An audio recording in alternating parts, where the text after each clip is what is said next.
என்னை பின்பற்றி வா. You follow me. என்னை பின்பற்றி. You follow me. ஜபத்தை கேட்கும் எங்கள் தேவா, கிருபை பெரிதல்லோ. இந்த காலை நேரத்திலும் என்னோடு கூட நீங்கள் அப்போஸ்தலர் 2ஆம் அதிகாரம் முதல் 2 வசனத்தை என்னோடு கூட நீங்கள் எடுத்துக்கொள்ளுங்கள். அப்போஸ்தலர் 2ஆம் அதிகாரம் முதல் 2 வசனத்தை நான் உங்களுக்காய் வாசிக்கின்றேன். பெந்தேகோஸ்தே என்னும் நாள் வந்தபோது அவர்கள் எல்லாரும் ஒருமனப்பட்டு ஓரிடத்திலே வந்திருந்தார்கள். அப்பொழுது பலத்த காற்று அடிக்கிற முழக்கம் போல வானத்திலிருந்து சடுதியாய் ஒரு முழக்கம் உண்டாகி அவர்கள் உட்கார்ந்திருந்த வீடு முழுவதையும் நிரப்பிற்று. நாம் ஜெபிப்போம். பரிசுத்தமுள்ள நல்ல பிதாவே, உமக்கு ஸ்தோத்திரம். இந்த காலை ஆராதனைக்காய் உமக்கு நன்றி செலுத்துகிறோம். இந்த காலை நேரத்திலும் தேவரீர் உம்முடைய சமூகத்தையும் உம்முடைய தயவையும் நாங்கள் பெற்றுக்கொள்ளத்தக்கதாய் தேவரீர் எங்களுக்கு இரக்கம் செய்தபடியினால் நன்றி செலுத்துகிறோம். உம்முடைய சமூகத்தில் வந்து உட்கார்ந்து ஆண்டவரே என்று உம்மை அழைப்பதே எங்களுக்கு ஒரு பெரிய பாக்கியம். ஆண்டவரே அப்பா என்று உம்மை கூப்பிடுவதே எங்களுக்கு கிடைக்கப்பெற்ற பெரிய பாக்கியம். இன்றைக்கு உலகத்தில் உண்மையுள்ள தேவனை அறியாத ஜனங்கள் எங்கெங்கேயோ சென்று தங்களுடைய உறவுகளை, தேவனை, இந்த உலகத்தினுடைய தகப்பனை தேடி அலைந்து தங்களுடைய வாழ்க்கையிலே மேன்மை பெற முடியாதபடிக்கு தவித்து கொண்டிருக்கிற சூழ்நிலையில் அற்பமான எங்களுக்கு கர்த்தர் நீர் வெளிப்பட்டு உண்மையுள்ள தெய்வத்தினுடைய வார்த்தைகளை, பாதைகளை எங்களுக்கு நீர் காண்பித்து இதுவரையிலும் நடத்தி வந்ததற்கு நன்றி செலுத்துகிறோம். ஆண்டவரே, இந்த ஜூலை மாதத்திலும் 2வது கர்த்தருடைய நாளிலே உம்முடைய பரிசுத்த திருவிருந்தை நாங்கள் பெற்றுக்கொள்வதற்கு பரலோக அனுபவங்களை நாங்கள் அறிந்து கொள்ளும்படியாய் இந்த காலை நேரத்தில் வந்திருக்கிறோம். பெந்தேகோஸ்தே நாளினுடைய அனுபவத்தை, பெந்தேகோஸ்தேனுடைய அனுபவத்தை நாங்கள் பெற்றுக்கொள்ளத்தக்கதாய் ஆவியானவர் இந்த நாளில் எங்களோடு பேசும், எங்களை நடத்தும். இயேசுவின் நாமத்தில் பிதாவே, ஆமேன், ஆமேன். கர்த்தருடைய நாமம் மகிமைப்படுவதாக. பெந்தேகோஸ்தே நாள் என்று சொல்லப்படுகின்ற பெந்தேகோஸ்தேனுடைய அனுபவத்தை பற்றி நாம் கவனித்து வருகின்றோம். பெந்தேகோஸ்தே அனுபவம் என்று சொல்லும் பொழுது நான் உங்களுக்கு ஏற்கனவே சொன்னேன், பெந்தேகோஸ்தே என்று சொல்லப்படுவது கிரேக்க பதத்திலே அதற்கு 50 என்று பொருள்படும். 50 என்பதுதான் பெந்தேகோஸ்தே என்று கிரேக்க பதத்திலே சொல்லப்படுகின்றது. இந்த 50வது நாள் பெந்தேகோஸ்தே என்று சொல்லப்படுகிறதனுடைய முக்கிய மூல காரணம், நீங்கள் பழைய ஏற்பாட்டு காலத்தில் வாசிக்கும் பொழுது எபிரேயர் அல்லது இஸ்ரவேலர், தேவனுடைய பிள்ளைகள் தங்களுடைய வெள்ளாண்மையிலே சிறந்த பகுதியை கர்த்தருக்கென்று கொண்டு வந்த பலியை செலுத்தும் பொழுது புதிய போஜன பலியை அவர்கள் செலுத்துகிற அந்த நாளினுடைய கொண்டாட்டம்தான் 50வது நாளினுடைய சபை கூடுதலினுடைய ஒரு கொண்டாட்டமாய் இருந்தது. அல்லது அதை ஒரு அறுவடை பண்டிகை என்று கூட அவர்கள் அந்த நாளிலே கொண்டாடினார்கள். இந்த அறுவடை பண்டிகை தான் உங்களுக்கு புதிய ஏற்பாட்டு காலத்திலே பெந்தேகோஸ்தே என்ற ஒரு வார்த்தையிலே நமக்கு வருகிறது. அன்றைக்கு பரிசுத்த ஆவியானவர் இறங்கினதும் அன்றைக்கு தான் பெந்தேகோஸ்தே என்ற ஒரு சபையினுடைய ஆரம்பம் உண்டானபடியினாலே இந்த நாளை நம்முடைய வாழ்க்கையிலே நாம் முக்கியப்படுத்தி கர்த்தருக்கு நன்றி செலுத்துகிறோம். ஏன் என்று சொன்னால், பெந்தேகோஸ்தே நாளை நமக்கு கர்த்தர் கொடுத்தார் என்பதை பார்க்கிறோம். பெந்தேகோஸ்தேனுடைய அனுபவத்தை கர்த்தர் நமக்கு கொடுத்தார். அல்லேலூயா, அல்லேலூயா. பெந்தேகோஸ்தே அனுபவம் என்றாலே சபையும் பரிசுத்த ஆவியானவரும் தானே ஒழிய வேறு ஒன்றும் இதிலே பயங்கரமான அனுபவம் என்று சொல்லப்படுகிற அனுபவம் கிடையாது. நான் அதை இப்படி சொல்லுகிறேன், உலகபூர்வமான பயங்கரமான அனுபவம் என்பதை பார்க்கிலும் பரலோகத்திற்குரிய சில அனுகூலங்களை, அனுபவங்களை தான் நமக்கு போதிக்கிறது இந்த பெந்தேகோஸ்தே அனுபவம் என்று சொல்லப்படுவது. நீங்களும் நானும் பெந்தேகோஸ்தே சபையிலே வந்து உட்கார்ந்து இருக்கிறோம். பெந்தேகோஸ்தே சபையிலே உட்கார்ந்து இருக்கிறோம் என்று சொன்னால் பெந்தேகோஸ்தே சபையினுடைய அனுபவம் என்ன, பெந்தேகோஸ்தே என்றால் என்ன அப்படின்னு யாராகிலும் கேட்பார்களே, ஆனால் நீங்கள் என்ன சொல்லுவீர்கள்? பெந்தேகோஸ்தேனா என்ன அப்படின்னு கேட்குறாங்க, என்ன சொல்வீங்க? பெந்தேகோஸ்தே என்பது முதலாவது நமக்கு பரிசுத்த ஆவியானவர் கொடுக்கப்பட்ட நாள், பரிசுத்த ஆவியினாலே நிறுவப்பட்ட ஒரு சபை. இந்த பரிசுத்த ஆவியானவருடைய அனுபவம் தான் பெந்தேகோஸ்தே, வேறு ஒன்றும் கிடையாது. சரிங்களா? அதை சிம்பிளாக சொல்ல போனோன்னா, ஆவிக்குரிய வாழ்க்கை என்று சொல்லுகிறோமே, அந்த ஆவிக்குரிய அனுபவங்களை பெற்றுக்கொள்ளுவது தான் பெந்தேகோஸ்தே அனுபவம். கவனிங்க, இந்த பெந்தேகோஸ்தே நாள் என்று சொல்லப்படுகிற இந்த நாளை நாம் புரிந்து கொள்வதற்காக இந்த அனுபவங்களை குறித்து நாம் தியானித்து வருகிறோம். நான் உங்களுக்கு ஏற்கனவே சொன்னதை போல இதை லூக்கா எழுதினார் என்று நமக்கு நன்றாய் தெரியும். லூக்கா எழுதின சுவிசேஷத்தை எழுதின லூக்கா தான் இந்த அப்போஸ்தலரின் நடபடிகளை அவர் எழுதினது பொழுது இந்த பெந்தேகோஸ்தே நாளிலே லூக்கா இருந்தாரா என்ற ஒரு கேள்வி இருக்கிறது. ஆனால் லூக்கா இல்லை என்பது தான் நாம் வாசிக்கும் பொழுது நாம் அதை புரிந்து கொள்ளுகின்றோம். லூக்கா இடையிலே பவுலோடு கூட ஊழியத்திலே இணைந்திருந்தார் என்பது நமக்கு நன்றாய் தெரியும். லூக்கா சுவிசேஷத்திலே நாம் வாசிக்கும் பொழுது சில இடங்களிலே லூக்கா தோன்றுவதை போல சில சாயல்கள் இருந்திருந்தாலும் இந்த பெந்தேகோஸ்தே நாளிலே அவர் இருந்தார் என்பதற்கு எந்த விதமான அடையாளங்களும் இல்லை.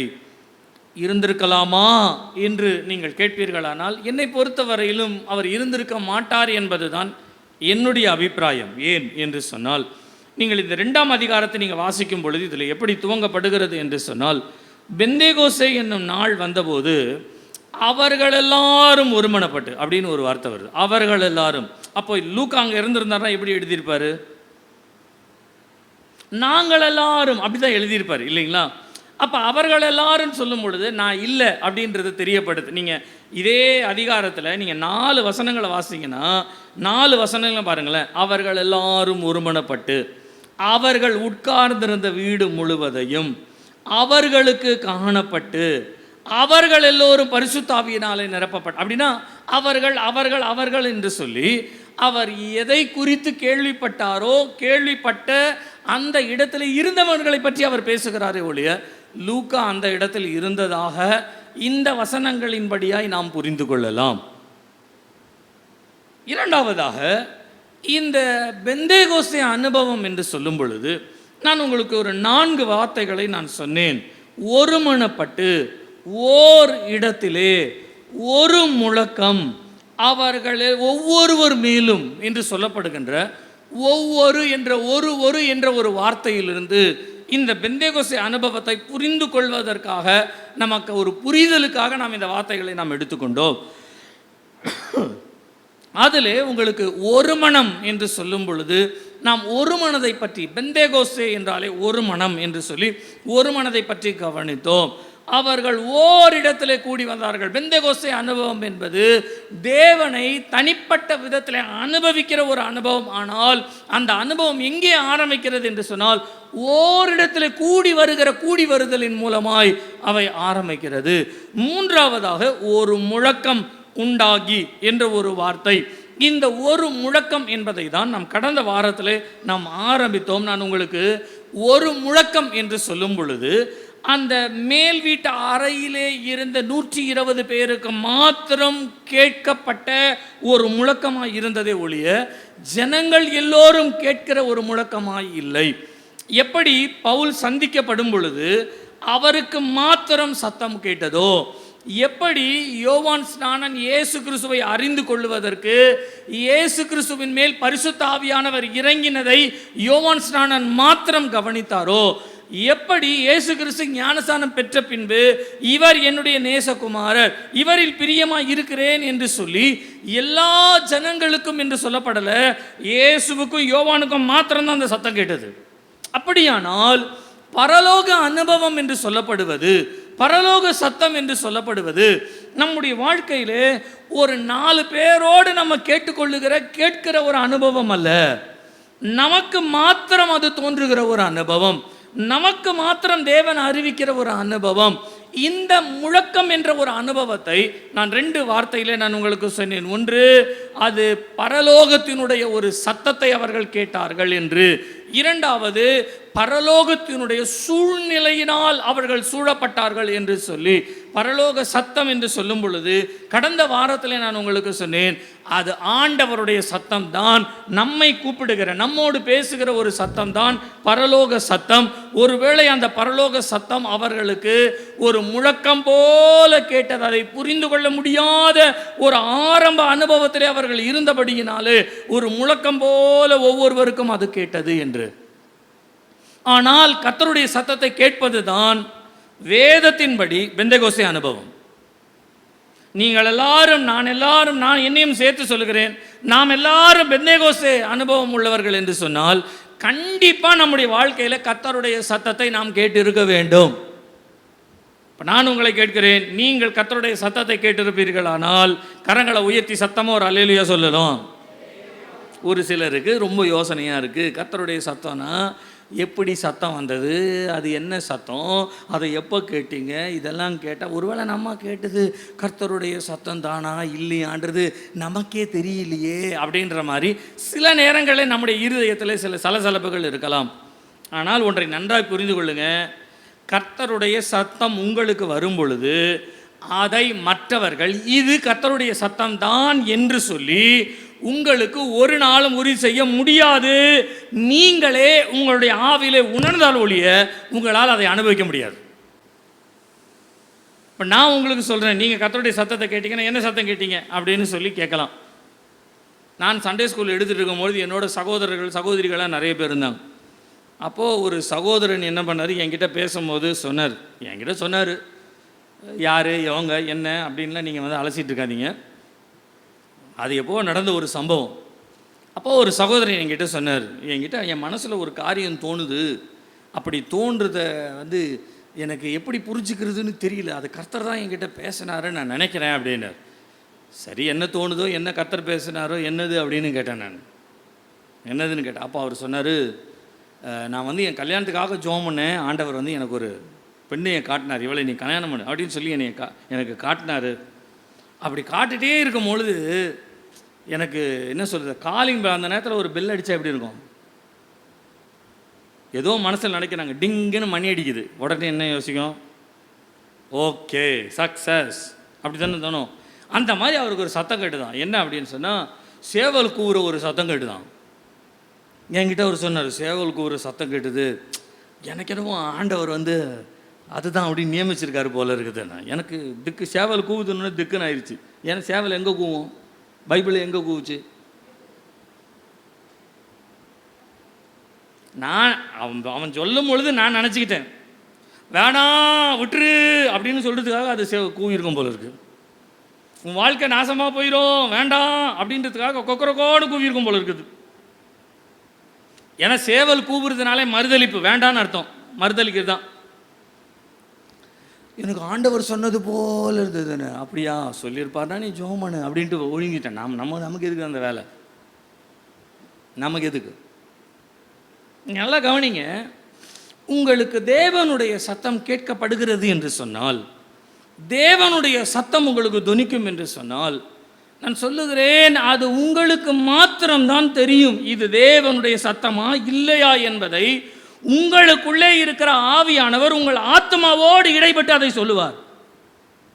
தேவனை போலவே சில சத்தங்கள் வருவது உண்டு. அந்த சத்தம் வரும் பொழுது, அந்த சத்தம் சொல்லப்படும் பொழுது நம்முடைய இருதயத்திலே சில சிந்தனைகள், சில யோசனைகள் வரும். நான் புரிந்து கொள்வதற்காக நான் இன்னும் 2-3 சம்பவங்களை சொல்லுகிறேன். நான் வந்து 10வது முடித்த உடனே ஆண்டவர் என்கிட்ட சொன்னார், நீ வந்து 10th முடிச்சுட்டு ஊழியம் செய்யணும், ஊழியத்தை ஆரம்பிக்கணும். இந்த மாதிரி ஒரு வேஷ்டி ஜிபாவை போட்டுட்டு ஜெபம் பண்ணிட்டு இருக்கிறேன். ஒரு முறை வேஷ்டி ஜிபா போட்டு நிற்கிற மாதிரி ஒரு ஒரு காட்சி. நமக்கு அது பிடிக்கும் அந்த டைமில் வேஷ்டி ஜிபா. ஏன் அப்படின்னா அது சின்ன வயசு இல்லைங்களா, அது அந்த நேரத்தில் அது நமக்கு வேண்டான்ற மாதிரி டக்குன்னு கண்ணதிறந்து பார்த்தேன், என்னடா அது நம்ம வேஷ்டி ஜிபா போட்டு நிற்கும். திரும்ப கண்ணை மூடி ஜெபம் பண்ணுறேன், திரும்ப அதே மாதிரி தான் வருது. அதோட கண்ணையே மூடலை, நான் கண்ணை திறந்துக்கிட்டே ஜெபம் பண்ணிட்டேன். அதுக்கப்புறம் ஜெபத்தை நடத்தின அந்த அண்ணன் கேட்டார், என்ன அப்படியே வேடிக்கை பார்த்துட்டு இருந்த மாதிரி ஜெபத்தில் உட்காந்து. இல்லை எனக்கு ஒரு மாதிரி டிஸ்டர்பாக இருந்தது. என்ன டிஸ்டர்பாக இருந்ததுன்னா, இந்த மாதிரி ஒரு காட்சி என் கண்ணுக்கு வருது அப்படின்னு. உடனே சரி, ஆண்டவர் ஊழியத்துக்கு அழைக்கிறாரு, ஊழியம் செய்ய சொல்கிறாரு. அது எப்போ செய்ய சொல்கிறாரோ அதை அப்போ அவர் கூப்பிடுவார். நீ அதுக்காக நீ எதுக்கு ஆண்டவர் விட்டு ஓடுறதுக்கு பார்க்குற, அதனால் நீ ஜெபம் பண்ணு, கர்த்தர் செய்வார். நாங்கள் இப்படியே இந்த காலங்கள் போயிட்டு இருக்கும்போது அந்த 10th முடிக்கும்போது ஆண்டவர் என்கிட்ட சொன்னார், நீ வந்து ஊழியம் செய்யணுன்ட்டு. எனக்கு வந்து படிக்கணும் அப்படின்னு ஒரு விருப்பம். இல்லைன்னா இந்த 9வது 10வது படிக்க தெரியாமல், படிக்க முடியாமல், மார்க் எடுக்காமல் ஊழியத்துக்கு வந்துடும் அப்படின்லாம் அந்த காலத்தில் நிறைய சொல்லுவாங்கன்றதுனால நான் ஆண்டவர் கேட்டேன், எனக்கு எப்படியாயிலும் படிக்கணும் ஆண்டவரே அப்படின்னு சொல்லி.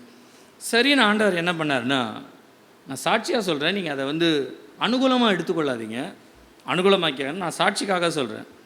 ரொம்ப கம்மி மார்க்கு தான் எடுத்தேன், ஆனால் ஃபஸ்ட்டு குரூப்பை படித்தேன். நான் ஃபஸ்ட்டு மேக்ஸ் சயின்ஸ் குரூப் படித்தேன். எனக்கு உண்மையாகவே குவார்ட்டர்லி எக்ஸாம் வரைக்கும் நான் என்ன படிக்கிறேன்னு எனக்கே தெரியாது. ஏன் அப்படின்னா 10வது வரைக்கும் இங்கிலீஷ் மீடியம் படித்தேன், 11, 12 தமிழ் மீடியம் படித்தோம்.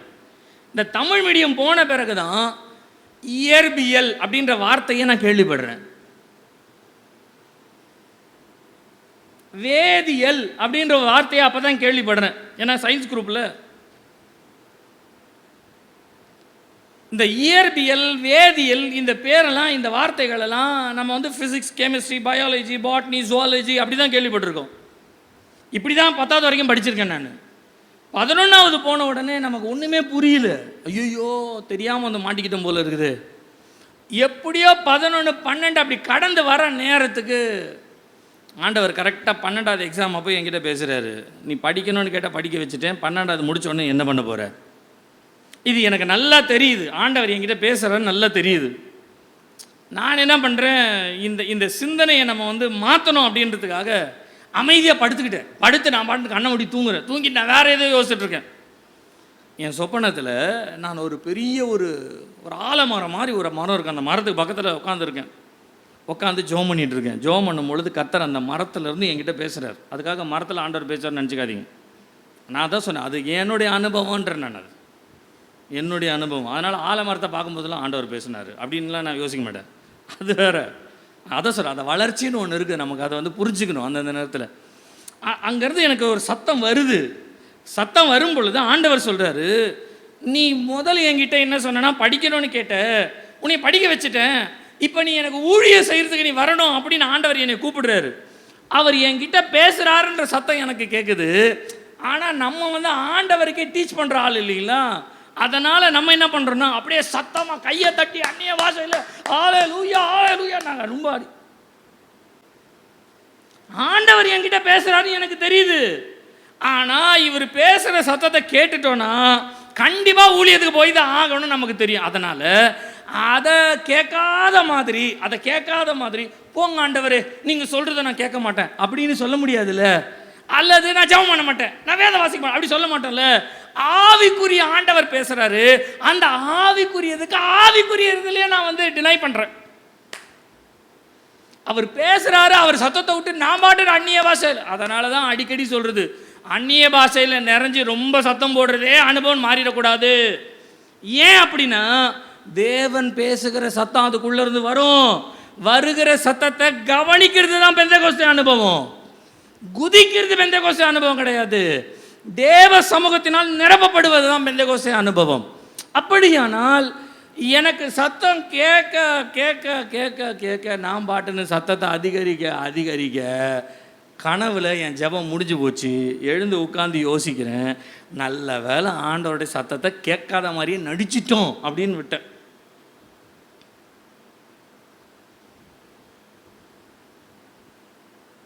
ஆண்டவர் 12வதுல சரியான உதை எனக்கு ஒன்று கொடுத்தார். திரும்ப ஆண்டவர் பார்த்துல வந்து விடணும், ஆண்டவரே என்னை மன்னிச்சுக்கோங்க, நான் இதை வச்சுக்கிட்டு இப்படி இருக்கிற நிலைமையில் நான் எப்படி ஊழியத்துக்கு போகிறது, தெரியாமல் தப்பு பண்ணிட்டேன், மறுபடியும் மன்னிச்சுக்கோங்க. திரும்ப ஆண்டவர் என்னை படிக்க வச்சார். நான் திரும்ப படித்து 2 வருஷம் முடித்த பிறகு லாஸ்ட் எக்ஸாம் எழுதிட்டு வந்து மாதவரம் பால் பண்ணை இருக்குது, அந்த இடத்துல அந்த போஸ்ட் ஆஃபீஸ் இருக்கும், அந்த பஸ் ஸ்டாண்டில் நிற்கிற ஆண்டவர் என்கிட்ட பஸ் ஸ்டாண்டில் பேசுகிறார். நீ 2 தடவை நீ என்னை விட்டு தூரம் போயிட்ட, இது ஒரு சான்ஸ் உனக்கு, இனிமேல் நீ என் ஊழியத்தை செய்யணும். நான் வந்து சரி 2 தடவை உதப்பட்டுட்டோம், அனுபவிச்சிட்டோம், இனிமேல் ஆண்டவரெலாம் ஏமாற்றி பழைக்க முடியாதுன்னு தெரிஞ்சு போச்சு. அதனால் நான் சொன்னேன், ஆண்டவரே நான் ஊழியம் செய்கிறேன், ஆனால் நீர் எனக்கு ஒரு வாக்குத்தத்தம் கொடுக்கணும். எனக்கு ஒரு வாக்குத்தத்தம், நான் இது வரைக்கும் அதை படிச்சிருக்கலாம், பேசியிருக்கலாம், ஆனால் அந்த வாக்குத்தத்தத்தை என்கிட்ட தனிப்பட்ட விதத்தில் என்கிட்ட பேசணும். நீர் என்னோடு இருக்கிறேன் என்று வாக்குத்தத்தம் பண்ணுவீரானால் நான் ஊழியத்தை இந்த நாள்லேருந்தே செய்கிறேன், தாராளமாக நான் செய்கிறேன். நான் யோசிச்சிட்டே நான் வீட்டுக்கு போகிறேன். வீட்டுக்கு போய் எங்கள் வீட்டு வாசப்படியில் ஒரு வசனம் போர்டு ஒன்று மாட்டியிருக்கு, இது வரைக்கும் மாட்டல. அன்னைக்கு எங்கள் வீட்டில் எங்கள் அண்ணி ஏதோ வீடை க்ளீன் பண்ணும் பொழுது வசனம் போர்டு ஒன்று பத்திரமா இருந்து தான் அந்த வசனம் போர்டெல்லாம் க்ளீன் பண்ணி அன்னைக்கு மாட்டி வச்சுருக்காங்க. நான் உன்னை விட்டு விலகுவதும் இல்லை, கைவிடுவதும் இல்லை. சரி, அன்னைக்கு ஆண்டவர் சமூகத்தில் நான் ஒப்பு கொடுத்த அந்த நாளிலிருந்து நான் சொல்லுகிறேன், ஒவ்வொரு காரியத்திலும் தேவன் நடத்தி வந்த காரியங்களெல்லாம் அவர் என்னோடு என்ன பேசுகிறார் என்பதை எனக்கு மாத்திரம் தெரியும். நான் சொல்கிறேன், அதை பாஸ்டம்மா கிட்ட சொன்னாலும் புரியாது, என் பிள்ளைங்கிட்ட சொன்னாலும் புரியாது. ஏனென்றால் தேவன் நம்மோடு இடைப்படுகிற அனுபவம் என்பது ஒவ்வொருவருக்கும் தனிப்பட்ட அனுபவம். நமக்கு தான் அது தெரியும். என்னோட ஆண்டவர் பேசுறாருன்றதுக்காக அந்த சத்தத்தை நான் கேட்கக்கூடாதுன்னு நான் நினைக்கிறேன். யாருமே என்கிட்ட இது வரைக்கும் தீர்க்க தரிசனமாக மகனே உன்னோடு நான் பேசினேன் அல்லவா, நீ ஏன் எனக்கு செவி கொடுக்க, அப்படி யாருமே இது வரைக்கும் எனக்கு சொன்னதே இல்லை. யாருமே சொன்னதில்லை. ஆனால் என்னுடைய மனசாட்சிக்கு தெரியும், கர்த்தர் சொன்ன காரியத்தில் நம்ம அப்படியே தப்பிச்சுக்கிட்டோம், நம்ம இன்னும் தப்பிச்சுக்கிட்டோம் நம்ம. ஆனால் நான் பைபிளை அதுக்கப்புறம் வாசிக்கும் பொழுது உட்காந்து ஊழியோன்ற ஒரு இடங்களுக்குள்ளே நுழைஞ்சி பைபிளை வாசிக்கும் பொழுது தான் நான் யோசித்தேன், ஆஹா நம்ம நினச்சோம் நம்ம சத்தத்தையே கேட்கக்கூடாத அளவுக்கு ரொம்ப சத்தமாக அந்நிய பாஷை பேசணுன்ட்டு. ஆனால் நம்ம சத்தத்தை காட்டிலும் கர்த்தருடைய சத்தம் வல்லமை உள்ளது. அல்லேலூயா, அல்லேலூயா, அல்லேலூயா. பிளக்க வேண்டியதை பிளக்கும், நொறுக்க வேண்டியதை நொறுக்கும், உடைக்க வேண்டியதை உடைக்கும், சரி பண்ண வேண்டியதை சரி பண்ணிடும். இந்த காலை நேரத்தில் கர்த்தர் நம்மோடு கூட பேசுவாராக. நம்முடைய தனிப்பட்ட வாழ்க்கையிலே தேவன் நம்மோடு இடைப்படுகிற அனுபவத்தை நீங்களும் நானும் அறியாமல் பரலோக ராஜ்யத்தினுடைய சத்தத்தை கேட்க முடியாது. தேவன் என்னோடு பேசுகிறார் என்கின்ற உணர்த்துதல், தேவன் என்னோடு இடைப்படுகிறார் என்ற தனிப்பட்ட அனுபவம் நம்முடைய வாழ்க்கையிலே எப்பொழுது நமக்கு உண்டாகிறதோ அப்பொழுதுதான் சொல்லுகிறேன், ஆம், பெந்தகோஸ்தே அனுபவத்திற்குள்ளே நாம் கடந்து வருகிறோம். அது வரையிலும் கிறிஸ்தவர்கள் கிறிஸ்தவர்கள் கிறிஸ்தவர்கள் என்ற ஒரு பெயரோடு வாழ்ந்து கொண்டிருக்கிறோமே ஒழிய அந்த அனுபவத்தை நாம் பெற்றுக்கொள்ளவில்லை. இந்த அனுபவத்தை பற்றி தான் இந்த முழக்கம் என்ற வார்த்தையிலிருந்து நாம் எடுத்தோம். நான் கடந்த வாரத்திலே உங்களுக்கு தேவனுடைய சத்தத்தை பற்றி நான் சொன்னேன்.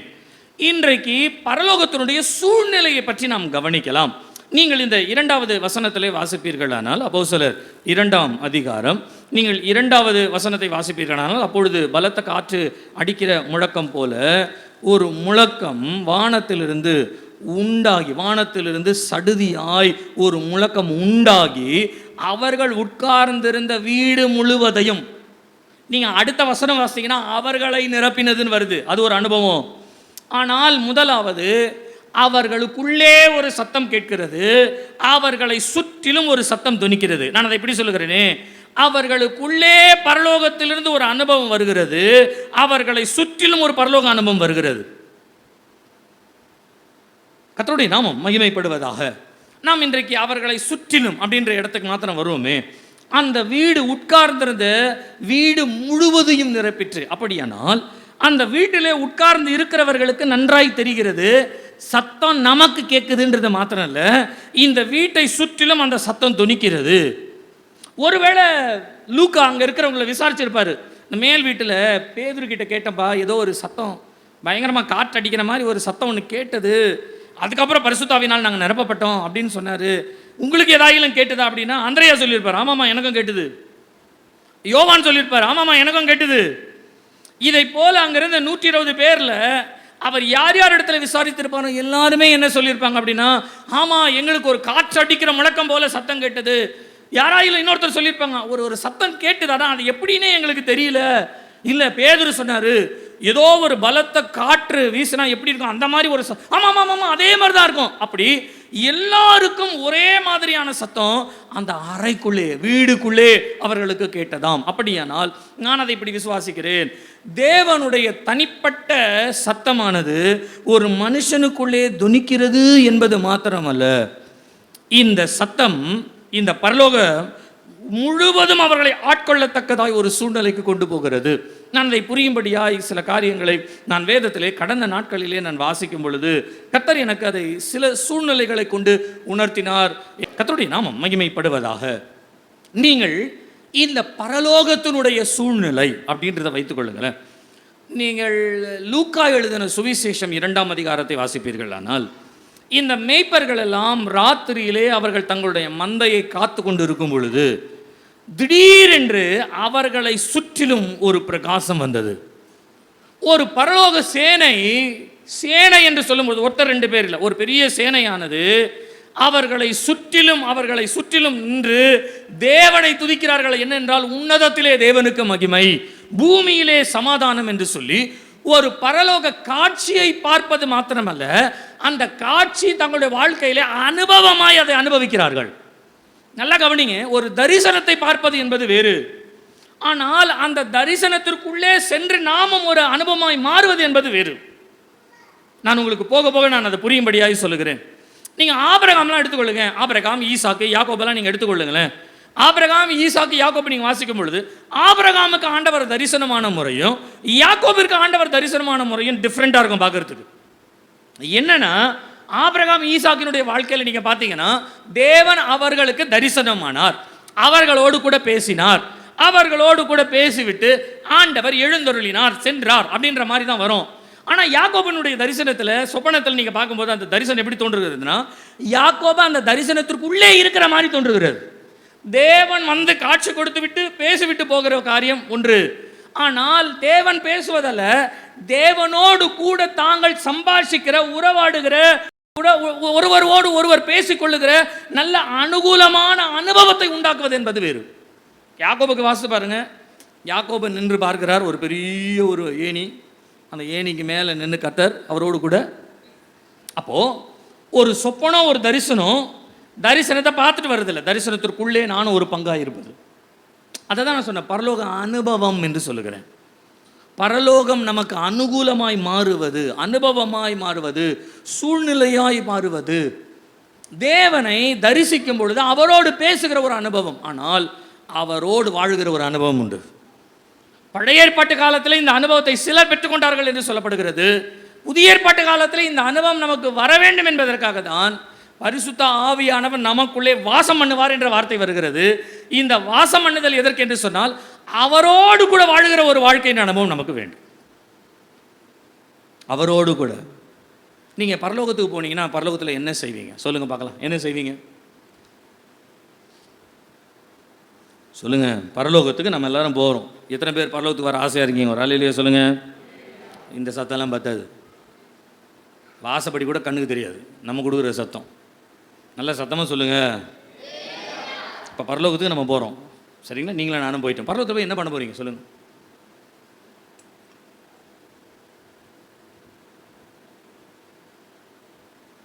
நான் சொல்லட்டுங்களா? பரலோகத்தில் ஒரு பெரிய எக்கால சத்தத்தோடு தூதர்கள் எல்லாரும் வாத்தியங்களை வைத்து வாசித்து பாடுகிற ஒரு பாடல் வரும். இதைய பார்த்த உடனே இந்த சத்யகுமாருக்கும் மைக்கிள் இவங்கெல்லாம் என்ன பண்ணுவாங்கன்னா, 3 பேரும் ஒன்றா சேர்ந்துட்டு, எப்பா இதெல்லாம் வாசிக்கிறாங்க, பிஎஸ் சிஸ்டம் ரூம் எங்கே இருக்குதுன்னு கேளு. அப்போ அங்கே இருக்க ஒரு தூதன் சொல்லுவார், நீங்கள் அப்படி உள்ளே நேராக போனீங்கன்னா அந்த காப்ரியல் நிற்பார், அவர்கிட்ட கேளுங்க. காப்ரியல் கிட்ட கேட்டோன்னே அவர் சொல்லுவார், உள்ளே வந்து ஒரு பெரிய தூதன் ஒருத்தர் வந்து கலர்ஃபுல்லாக இருப்பார், ஜீன்ஸ் பேண்ட் போட்டுட்டு ஒரு ப்ளூ கலர் ஷர்ட் போட்டுருப்பார், டிஷர்ட்டு, அவரை போய் கேளுங்க அப்படின்னு. உடனே அவர்கிட்ட போய் கேட்ட உடனே அவர் சொல்லுவார், இப்படியே நேராக போங்க, ஒரு சின்ன ஒரு கதை ஒன்று தெரியும், திறந்தீங்கன்னா உள்ள பிஎஸ் சிஸ்டம் ரூம், அதான் நீங்கள் போங்க. அப்போது பூலோகத்துலேயும் பிஎஸ் சிஸ்டம் ரூமு, பரலோகத்துலேயும் பிஎஸ் சிஸ்டம் ரூம் கண்டிப்பாக இருக்கும், போயிடலாம். ஆனால் ஒன்று தெரிஞ்சுக்கோங்க, பூலோகத்தில் திட்டு வாங்குற மாதிரி பரலோகத்தில் நான் வருவேன். அப்போ நீங்கள் என்ன யோசிப்பீங்க? அடாடாடாடாடா, அங்கே தான் திட்டு வாங்கணும், இங்கேயுமா? சரி, அதை விடுங்க. அடுத்த ஆள் நம்ம அரவிந்த் வராருன்னு வச்சுக்கோங்க பரலோகத்துக்கு. அரவிந்த் வந்து பரலோகத்தில் என்ன பண்ணுவார்? தேவதூதனை கூப்பிட்டு சொல்லுப்பா, இந்த ஒயரிங் ஏன் சரியாக பண்ணவே இல்லை, அந்த லைட் எரியவே இல்லையா, இந்த லைட் எரியவே இல்லையா. அந்த பரலோகத்துக்கு நானும் வருவேன் அரவிந்தை திட்டத்துக்கு. அப்போ அரவிந்த் என்ன யோசிப்பான்? சா, இங்கே வந்தாலும் இவருடைய தொல்லை. அதெல்லாம் கவனிங்க. பரலோகத்துக்கு போனீங்கன்னா இந்த பூலோகத்தில் இருக்கிற எந்த சூழ்நிலையும் பரலோகத்தில் கிடையாது. அதை நல்லா மனதில் இம்ப்ரிண்ட் பண்ணிக்கோங்க. பூலோகத்திலே நாம் எந்த காரியத்தை தேவனோடு கூட அனுபவிக்கிறோமோ அந்த காரியத்தினுடைய 0.00001 கூட பரலோகத்தில் வராது. ஏனென்றால் இது பூலோகத்திலே நாம் மனுஷீகத்திலே அனுபவிக்கிற அனுபவம். இதையெல்லாம் தாண்டி தேவனோடு கூட இருக்கிற அனுபவம் என்பது வேறு. அப்படின்னா பரலோகத்தில் நம்ம என்ன பண்ணுவோம்? பாடலையாக பாடிட்டுருப்போம், துதியாக துதிச்சிட்ருப்போம், தேவனை மகிமைப்படுத்துகிற மகிமையாய் மகிமைப்படுத்திட்டு இருப்போம். இப்படி ஏதாகிலும் ஒரு காரியம் செஞ்சுக்கிட்டே இருப்போம், இல்லைங்களா? ஆமாவா இல்லையா? நம்மெல்லாம் கேள்விப்பட்டது என்னென்னா, பரலோகத்தில் எப்போவுமே சொல்லுங்கள், எப்போவுமே பரலோகத்தில் துதிக்கிறோம். இப்போ நான் உங்களை கேட்குறேன், நீங்கள் பரலோகத்தில் இது ஒன்றே ஒன்று தான் நம்ம சொல்லியிருக்கோம், நிறைய இருக்குது, சரி இருக்கட்டும் பரவாயில்ல, இது ஒன்றே ஒன்று எடுத்துக்குவோம். நாம் பரலோகத்திலே துதிப்போம். எத்தனை பேர் உண்மையாக பரலோகத்தில் நானும் கர்த்தரை துதித்து கோடி காலங்களாய் கர்த்தரை மகிமைப்படுத்துவேன்னு சொல்லி பரலோகத்தில் தேவனை மகிமைப்படுத்துவேன் என்று விசுவாசிக்கிறவங்களாம் நல்ல கரங்களை உயர்த்தி ஒரு அல்லேலூயா சொல்லுங்க பார்க்கலாம். அல்லேலூயா. கோடி நாட்கள், நித்திய நாட்களாய் கர்த்தரை துதிக்க போகிறோம். அங்கே கர்த்தரை துதிக்கணும் அப்படின்னு சொன்னால் அப்படியே எழுந்து நின்று கரங்களை உயர்த்தி ஆராதிச்சு அப்படியே மகிமைப்படும். அதானே இங்கே நம்ம பண்ணுறோம். ஆனால் யோசித்து பாருங்களேன், கரங்களை தூக்கி ஆராதிப்போம் அப்படின்னா அப்போனா எனக்கு என்ன தோணும்? ஓ, இதுக்கும் பரலோகத்துக்கும் சம்மந்தம் இல்லை போல இருக்குது, அப்படி தானே தோணும். எழுந்து நின்று கர்த்தரை ஆராதிப்போம். கர்த்தர் வருகிறாருன்னு சொன்னாலே, அவருடைய சமூகம்னு சொன்னாலே எழுந்து நின்று கனப்படுத்துறதுக்கு. எழுந்து நிற்கவே நம்மளால் முடியல, அப்புறமா எங்கேருந்து பரலோகம் போகிறது? அங்கே போனால் சிலெல்லாம் ஜோம் பண்ணிடுங்க, இங்கேயே ஆண்டவரே நான் பரலோகத்துக்கு வரல, எனக்கு கஷ்டமாக இருக்குது. என்ன இல்லை, எனக்கு இப்போவே கால் வலிக்குது, அங்கே வந்து கோடி நாட்கள் நான் எப்படி நிற்கிறது? கவனிங்க, நான் அதுதான் உங்களுக்கு திரும்ப சொல்கிறேன். பூலோகத்தினுடைய அனுபவம் தேவனை ஆராதிக்கிற முறை வேற, ஆனால் பரலோகத்தில் அதெல்லாம் டிரான்ஸ்ஃபார்ம் ஆயிரும். அங்கே நீங்கள் ஆராதிக்கிற, அங்கே தேவனை மகிமை, அங்கே நீங்கள் போகிற அந்த முறைகள் வழிகளே நீங்கள் நினைக்கிற மாதிரி நான் நினைக்கிற மாதிரி கிடையாது. அப்போ கிடையாதுன்னு சொன்னால் நமக்கு எப்படி அது புரியுது? அதுக்கு தான் ஆண்டவர் என்ன பண்ணுறாருன்னா, சபையாய் கூடி வர செய்கிறார், சபையாய் ஆராதிக்க வைக்கிறார், சபையாய் நாம் தேவனோடு ஒருமுகப்படுத்துகிறார். இந்த ஒருமுகப்படுத்தல ஒரு மனதோடு கூட நீங்கள் வர என்னன்னா உங்களுக்குள்ளே தேவனுடைய ஒரு தனிப்பட்ட உலகம் உருவாகும். தேவனோடு கூட இருக்கிற ஒரு தனிப்பட்ட அனுபவம் உங்களுக்குள்ளே உருவாகிறதா இருக்கிறது. ஒரு பரமசேனை வந்தது, இந்த பரமசேனை துதித்தது. அதை பார்க்கும் பொழுது இவர்களும் அதை பார்த்து சந்தோஷப்படுகிறார்கள், பின்பு அவர்களோடு பேசுகிறார்கள். நீங்கள் வேதத்திலே இந்த பரமசேனையோ அல்லது பரலோகத்தினுடைய சேனையோ பரலோகத்திற்குரிய ஒரு அனுபவமோ பூலோகத்திற்கு வரும் பொழுது கவனிங்க, 2 விதங்களிலே இந்த அனுபவம் சொல்லப்படுகிறது. ஒன்று, இந்த ஜனங்களை அல்லது தேவனுடைய பிள்ளைகளை காப்பாற்றுவதற்காக தேவனால் அனுப்பப்பட்டு அவர்களுக்கு யுத்தம் பண்ணுவதற்கோ காப்பாற்றுவதற்கோ உதவி செய்வதற்கோ ஒரு அனுபவம் உண்டு. இன்னொரு அனுபவம் இருக்கிறது, உன்னதமான தேவனுடைய சமூகத்தை அனுபவிப்பதற்கான அனுபவம். 2 அனுபவம் இருக்கு வேதத்தில். நான் உங்களுக்கு புரிகிற மாதிரி சொல்லுகிறேனே. நீங்கள் ஆதியாகமம் 32ஆம் அதிகாரம் முதல் 2 வசனத்தை நீங்கள் வாசிப்பீர்களானால், இந்த யாக்கோபிற்கு எதிர்த்து அவனுடைய சகோதரன் வருவதற்கு முன்பாக யாக்கோபு ஒரு சேனையை சந்திக்கிறார். நீங்கள் முதல் 2 வசனத்தை வாசிப்பீர்களானால் வாசிங்க. யாக்கோபு பிரயாணம் பண்ணுகையில் தேவதூதர்கள் அவனை சந்தித்தார்கள். யாக்கோபு அவர்களை கண்டபோது இது தேவனுடைய சேனை என்று சொல்லி அந்த ஸ்தலத்திற்கு மக்னாயிம் என்று பெயரிட்டான். அந்த ஸ்தலத்திற்கு மக்னாயிம் என்ற ஒரு பெயர் இடப்பட்டது. மக்னாயிம் என்ற ஒரு பெயர் கொடுக்கிறார். தேவனுடைய சேனை சந்திக்கிறது. நான் அதை சரித்திரத்தில் வாசிக்கும் பொழுது, நம்ம வேதத்தில் வாசிக்கும் பொழுது அந்த சேனை எதற்காக சந்தித்தது என்பதை குறித்ததான முழு விவரமும் வேதத்தில் இல்லை. ஒரு சேனை சந்தித்தது, அந்த சேனையை சந்தித்து இது தேவனுடைய சேனை என்று யாக்கோபு பெயர் வைத்தார். அதோட முடிஞ்சது. அதுக்கப்புறமா அவங்க அண்ணனுடைய சாப்டர் வருது. ஆனால் சரித்திரத்தில் சொல்லப்படுகிறது, இந்த சேனை யாக்கோபுக்கு முன்பாக போய் ஏசாவை சந்தித்து, ஏசா கேட்குறாரு, இது யாருடைய சேனை, இவ்வளோ பயங்கரமாக வராங்களே, என்னோட நீங்களாம் எங்கிருந்து வருகிறீங்க, யாருடையவர்கள்னு கேட்டால் நாங்களெல்லாம் யாக்கோபின் தேவனுடைய சேனை வீரர்கள் அப்படின்னு சொல்கிறாங்களாம். யாக்கோபினுடைய சேனையா அப்படின்னு பயந்து போய் தான் ஏசா என்ன பண்ணுறாராம், யாக்கோபை கட்டி பிடிச்சிக்கிறாராம் அப்படின்னு சரித்திரத்தில் வருகிறது. அப்போது யாக்கோபை காப்பாற்றுவதற்காக வந்த ஒரு சேனை அப்படி சொல்லலாம், யாக்கோபுக்கு உதவி செய்யும்படியாய். நீங்கள் 2 ராஜாக்கள் 6ஆம் அதிகாரம் 17ஆவது வசனத்தில் வாசிக்கும் பொழுது, சீரியர் எலிசாவை எப்படியாகிலும் அவர்கள் பிடிக்க வேண்டும், எலிசாவை கொன்று போட வேண்டும். இஸ்ரவேலருக்கு எலிசா ரகசியங்களை வெளிப்படுத்துகிறார் என்று அறிந்து எப்படியாகிலும் எலிசாவை நீங்கள் பிடித்து கொண்டு வாருங்கள் என்று அனுப்பப்பட்ட ஒரு சேனை இருக்கிறது. இந்த சேனையை அதிகாலையிலே எலிசாவினுடைய வேலைக்காரன் பார்த்து பயந்து போய், ஐயோ ஆண்டவரே, நம்மை சுற்றிலும் இவ்வளோ பெரிய சேனைகள் இருக்கிறதே என்று அவன் கேட்கும் பொழுது எலிசா ஜெபிக்கிறார். அவனுடைய கண்களை திறந்தருளும் ஆண்டவரே என்று சொல்லி அவன் ஜெபித்த பின்பு அந்த வேலைக்காரன் போய் பார்க்கிறான், அக்கினி மயமான குதிரைகளும் ரதங்களுமாய் இருந்ததாம். அப்போ இந்த சேனை எதற்கு வந்தது என்று சொன்னால், அவர்களோடு இருக்கிறவர்களை பார்க்கிலும் நம்மோடு இருக்கிறவர் பெரியவர் என்பதை நிரூபிப்பதற்கு. அல்லேலூயா சொல்லுங்க. அல்லேலூயா. நல்லா கவனிங்க, தேவனுடைய பரலோகத்தினுடைய அனுபவம் என்பது 2 விதத்தில் வேதத்தில். ஒன்று, நமக்கு உதவி செய்யும்படியாய் தேவனால் அனுப்பப்பட்ட ஒரு பரலோகத்தினுடைய ஒரு சமூகம். ஆனால் அதே நேரத்தில் இன்னொன்று இருக்கு, நீங்களும் நானும் கர்த்தரிடத்திலிருந்து உதவி பெற்றுக்கொள்வதல்ல, கர்த்தரோடு கூட வாழ்வதற்கு, அவரோடு ஐக்கியம் கொள்வதற்கு, அவரோடு கூட இருக்கின்ற ஒரு நல்ல அன்பின் ஐக்கியத்தில் ஒன்றி இருப்பதற்காக தேவனோடு கூட நம்முடைய ஐக்கியத்தை வளர்த்து கொள்வதற்கு தேவன் கொடுக்கிற ஒரு பரலோக அனுபவம். இன்றைக்கி சொல்லுகிறேன், கர்த்தர் நமக்கு உதவி செய்கிற அனுபவத்தை நம்முடைய வாழ்க்கையில் நிறைய நம்ம அனுபவிச்சிட்டோம். ஆனால் அவரோடு கூட நாம் நம்முடைய அன்பை வளர்த்து கொள்ள, நம்முடைய உறவை வளர்த்து கொள்ள, நம்முடைய நேசத்தை வளர்த்து கொள்ள, ஐக்கியத்தை வளர்த்து கொள்ள, இந்த வளர்த்து கொள்ளுவதற்காய் கொடுக்கப்பட்ட ஒரு தேவனுடைய சூழ்நிலை தான், சமூகம் தான் இங்கே சொல்லப்பட்டிருக்கிற பெந்தேகோஸ்தே அனுபவம். அல்லேலூயா, அல்லேலூயா. நான் திரும்பவும் சொல்லுகிறேன், பெந்தேகோஸ்தே அனுபவம் என்பது தேவன் அக்கினிமயமான ரதங்களை அனுப்பி நமக்காக யுத்தம் செய்கிற அனுபவம் கிடையாது. பெந்தேகோஸ்தே அனுபவம் என்பது அக்கினியும் குதிரையும் சத்துருவையும் வீழ்த்து போடுவதற்கு அதை ஆண்டவர் பார்த்துக்குவாரு. நீங்கள் முதலாவது தேவனோடு கூட இருக்கிற உறவை வளர்த்து கொள்ள வேண்டும் என்பதற்காக நமக்கு கொடுக்கப்படுகிறதா இந்த பரலோக அனுபவம். அல்லேலூயா, அல்லேலூயா, அல்லேலூயா. கர்த்தருடைய நாமம் மகிமைப்படுவதாக. நான் அதை இப்படி சொல்லுகிறேனே, நான் புரிந்து கொள்வதற்காக நான் உங்களுக்கு சில உதாரணங்களை சொல்லுகிறேன். பரிசுத்த ஆவியானவர் நம்மோடு கூட பேசுவாராக. தேவனோடு கூட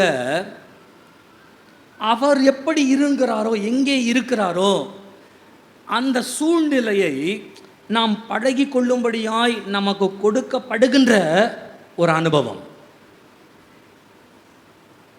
கவனிங்க, இந்த அனுபவத்திற்கு நான் ஒரு உதாரணத்தை நான் உங்களுக்கு சொல்லுகிறேன். என்னோடு கூட நீங்கள் உன்னத பாட்டு 1 அதிகாரம் 4வது வசனத்தை எடுத்துக்கொள்ளுங்கள். உன்னத பாட்டு 1 அதிகாரம் 4வது வசனம் எடுத்து வாசிங்க. என்னை இழுத்துக் கொள்ளும், உமக்கு பின்னே ஓடி வருவோம். உமக்கு பின்னே, என்னை இழுத்துக் கொள்ளும், உமக்கு பின்னே ஓடி வருவோம். அடுத்த வார்த்தை என்ன சொல்லுது? ராஜா என்னை தமது அறைகளில் அழைத்து கொண்டு வந்தார். ராஜா என்னை தமது அறைகளில் அழைத்து கொண்டு வந்தார். இப்போ இந்த ஒரு அனுபவத்தை நான் உங்களுக்கு சொல்றேன், கவனிங்க. என்னைய கவனிங்க, ஒரு நிமிஷம் என்னை கவனிங்களேன். இந்த சுலமித்தி என்று சொல்லப்படுகிறவள் ஒரு வேலையை செய்து கொண்டிருந்தாள், அல்லது இந்த உன்னத பாட்டினுடைய புத்தகத்தினுடைய வடிவத்தின்படியே சொல்லுகிறேனே, சாலமோன் ராஜா தனக்கு ஒரு தோட்டத்தை வைத்திருந்தார். அந்த தோட்டத்தை பராமரிப்பதற்காக ஒரு குடும்பத்தை கொடுத்திருந்தார். அந்த குடும்பத்திலே தாயும் மகளும் 2 சகோதரர்களும் இருந்தார்களாம். அந்த தாயும் மகளும் 2 சகோதரர்களும் இருக்கிற இந்த நிலையிலே இந்த 2 சகோதரர்கள் தங்களுடைய மந்தையை மேய்ப்பதற்கு அந்த சகோதரியிடத்திலே சொல்லி சகோதரியை வேலை வாங்கினார்களாம். அவள் மந்தையும் மேய்த்தாள், அவள் அந்த தோட்டத்தையும் கவனித்து கொண்டாள்.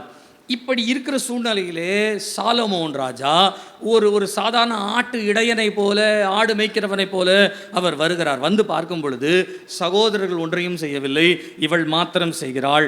இவள் மாத்திரம் செய்கிறபடியினாலே இவளுடைய உண்மையை பார்த்து, இவளுடைய வேலையினுடைய அக்கறையை பார்த்து இவளை தனக்கு மனைவியாக்கி கொள்ளும்படியாய் விரும்பின அந்த விருப்பத்தோடு கூட அவர் என்ன பண்றாருன்னா, முதலாவது தன்னுடைய அறைகளுக்கு கொண்டு போகிறார். அறைக்கல்ல, அறைகள் அப்படின்னு வருது. அறைகள் அப்படின்னு சொன்னால் இங்கிலீஷில் வந்து சேம்பர்ஸ், மேன்ஷன் அப்படின்னு வரும்.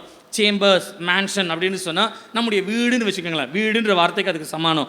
வீடுன்ற ஒரு வார்த்தைன்னு சொன்னால் வீட்டில் ஹால் இருக்கும், பெட்ரூம் இருக்கும், கிச்சன் இருக்கும், எல்லாமே அறைகள் எல்லாம் சேர்ந்து இருக்கிற ஒரு இடம் வீடு. அதை போல அறைகள் உள்ள ஒரு இடத்திற்கு அவருடைய வீட்டிற்கு கொண்டு வந்திருக்கிறார். அவருடைய வீட்டுக்கு கொண்டு வந்த உடனே இந்த மணவாட்டிக்கு அந்த வீட்டை பார்த்த உடனே அது ஒரு பெரிய ராயல் ஹவுஸ், பயங்கரமாக இருக்குது, வீடு அழகாக இருக்குது. ஆனால் நம்ம எப்படி இருக்கோம்னா, ஆடு மேய்க்கிறவங்க, ஆடு மேய்ச்சவங்க அப்படியே ஏசி ரூமுக்கு வந்து நின்னா எப்படி இருக்கும்? உள்ள ஒரு பெரிய ஏசி ஹாலில் அந்த சோஃபாவே 50,000 ரூபாய் இருக்கும், அப்படி வச்சுக்கோங்களேன், குஷனோட. மணவாளன்னு சொல்கிறார், இந்த சோஃபாவில் கொஞ்ச நேரம் உட்காருமா அப்படின்னு சொல்கிறார். அவள் கையில் ஆடு மேய்க்கிற கோலையும் குச்சியும் வச்சுக்கிட்டு, மேலே ஒரு டவலை உனையை கட்டிக்கிட்டு, ஒரு துண்டை தூக்கி தலை மேலே போட்டு தலையை வெயிலுக்கு மூடிக்கிட்டு இப்படி உள்ளே வந்து நின்னவ உட்காரு அப்படின்னு உடனே அவளுக்கு எப்படி இருக்கும்? அந்த இடத்த பார்த்த உடனே ஒரு மாதிரி இருக்கும்ல, அப்படியே ஒடுங்கி ஒடுங்கி ஒடுங்கி உட்கார்ற மாதிரி உட்கார்ந்த மாதிரி. பெரிய ஒரு தங்கத்தட்டில் அப்படி பெரிய ஒரு கிளாஸ் வச்சு அப்படியே எடுத்துகிட்டு வந்து ஒரு ஜூஸ் ஒன்று கொடுக்கும். அந்த கிளாஸை தொட்டாலே நம்ம கையை அழுக்கு அதில் ஒட்டிக்கும் போல இருக்கு. அப்போ இவ்வளோ பெரிய ராயலான இடத்துக்கு அவர் உடனே கொண்டு வரார். ஏன் கொண்டு வராருன்னு சொன்னால், முதலாவது நீ மணவாட்டியாய் மாற வேண்டுமானால், என்னுடைய மனைவியாய் மாற வேண்டுமானால், முதலாவது என்னுடைய நிலை அனுபவம் என்ன என்பதை நீ அறிய வேண்டும். நீ அறிந்து கொள்வாயானால் உன்னுடைய நிலையை நீ எப்படி மாற்றிக்கொள்ள முடியும் என்பதை நீ பெற்றுக்கொள்ள முடியும். நல்லா கவனிங்க, நான் திரும்ப சொல்கிறேன். நான் பரலோகத்தினுடைய அனுபவத்தை குறித்து பேசிகிட்டு இருக்கேன். தயவு செய்து நீங்கள் கவனிங்க, கர்த்தர் உங்களை ஆசீர்வதிப்பார். நீங்கள் தேவனுடைய ஆலயத்திற்கும் தேவனுடைய சமூகத்திற்கும் பரலோகத்துக்கு போகிறதுக்கு முன்பாக ஏன் சபைக்கு நீங்கள் கொண்டு வரப்பட்டீர்கள் என்று சொன்னால், தேவனுடைய சமூகம் எப்படி இருக்கும் என்று ராஜாவினுடைய அறைக்குள்ளே போய் ராஜ சமூகனா என்ன என்பதை முதலாவது நம்ம புரிஞ்சுக்கணும். இப்போ இந்த அம்மா புரிஞ்சுக்கிட்ட உடனே அடுத்தது இந்த அம்மா என்ன சொல்றாங்க தெரியுங்களா? தன்னை பற்றி என்ன சொல்றாங்க? அதுக்கு தொடர்ந்து வாசிங்க பாருங்க. நான் கருப்பா இருக்கிறேன் என்று பாராதே. எருசலேமின் குமாரத்திகளே, கேதாரியங்களின் கூடாரத்தை போலவும் சாலமோனின் திரையை போலவும் நான் கருப்பாய் இருந்தாலும். பாருங்களேன், இந்த அம்மா முதல்ல ராஜா அரண்மனையை பார்த்துட்டாங்க. இப்போ ராஜா என்ன சொல்றாருன்னா, இந்த வீட்டுக்கு தான் உன்னைய மணவாட்டியா கொண்டு வர போறேன்னு சொன்ன உடனே தன்னை நினச்சி பார்க்குறாங்க. என்னன்னா, நான் கருப்பாக இருக்கிறேன், அசிங்கமாக இருக்கிறேன், ஒரு மாதிரி ஒரு ஆயத்தம் இல்லாமல் நான் இருக்கிறேனே, இதுக்குள்ளே நான் வந்துட்டேனே அப்படின்ட்டு அந்த வீட்டில் இருக்கிற எருசலேமின் குமாரத்திகள் இருப்பாங்க தெரியுங்களா? அந்த எருசலேம் குமாரத்திகளும் என்ன இது ஒரு மாதிரியாக புதுசாக உள்ளே வந்திருக்குது அப்படின்னு பார்க்குறவங்க கிட்ட சொல்லுது, நான் கருப்பாக இருக்கிறேன் என்று என்னை பாராதேயுங்கள் அப்படின்னா. நீங்கள் நல்லா யோசித்து கொள்ளுங்க, ஒருவர் தேவ சமூகத்தை அறிவது மிக முக்கியம். அறிந்து கொள்ளுகிறவர்கள் தங்கள் நிலையை எப்படி தேவனுடைய சமூகத்திற்கு ஏற்றது போல மாற்றிக்கொள்ள வேண்டும் என்பதை அவர்கள் இருதயம் தேடும். நான் சென்னையில் இருக்கும் பொழுது ஒரு முறை ஒரு வீட்டு விசிட்டிங்காக, ஒரு ப்ரேயர் மீட்டிங்காக என்னை கூப்பிட்டுருந்தாங்க. என்னை அழைத்தவருடைய வீடு எப்படிப்பட்டது என்று சொன்னால், அவங்க வீட்டில் எல்லாருமே ஜட்ஜு வீட்டுக்கு என்னை கூப்பிட்டுருந்தாங்க. ஹைகோர்ட்டில் அவங்க ஜட்ஜு, அவங்க ரிலேஷன்ஸ் எல்லாருமே ஹைகோர்ட்டில் சீனியர் லாயர்ஸ் அந்த மாதிரி இருக்கிறவங்க தான் எல்லாருமே. அப்போ அந்த ஜட்ஜு அவங்க எங்களை ரொம்ப நேசிப்பாங்க. நானும் பாஸ்டமாக அவங்கள விசிட் பண்ணுவோம், அவங்ககிட்ட பேசுவோம், நிறைய குடும்ப காரியங்கள் எல்லாம் அவங்க எங்ககிட்ட பேசுவாங்க.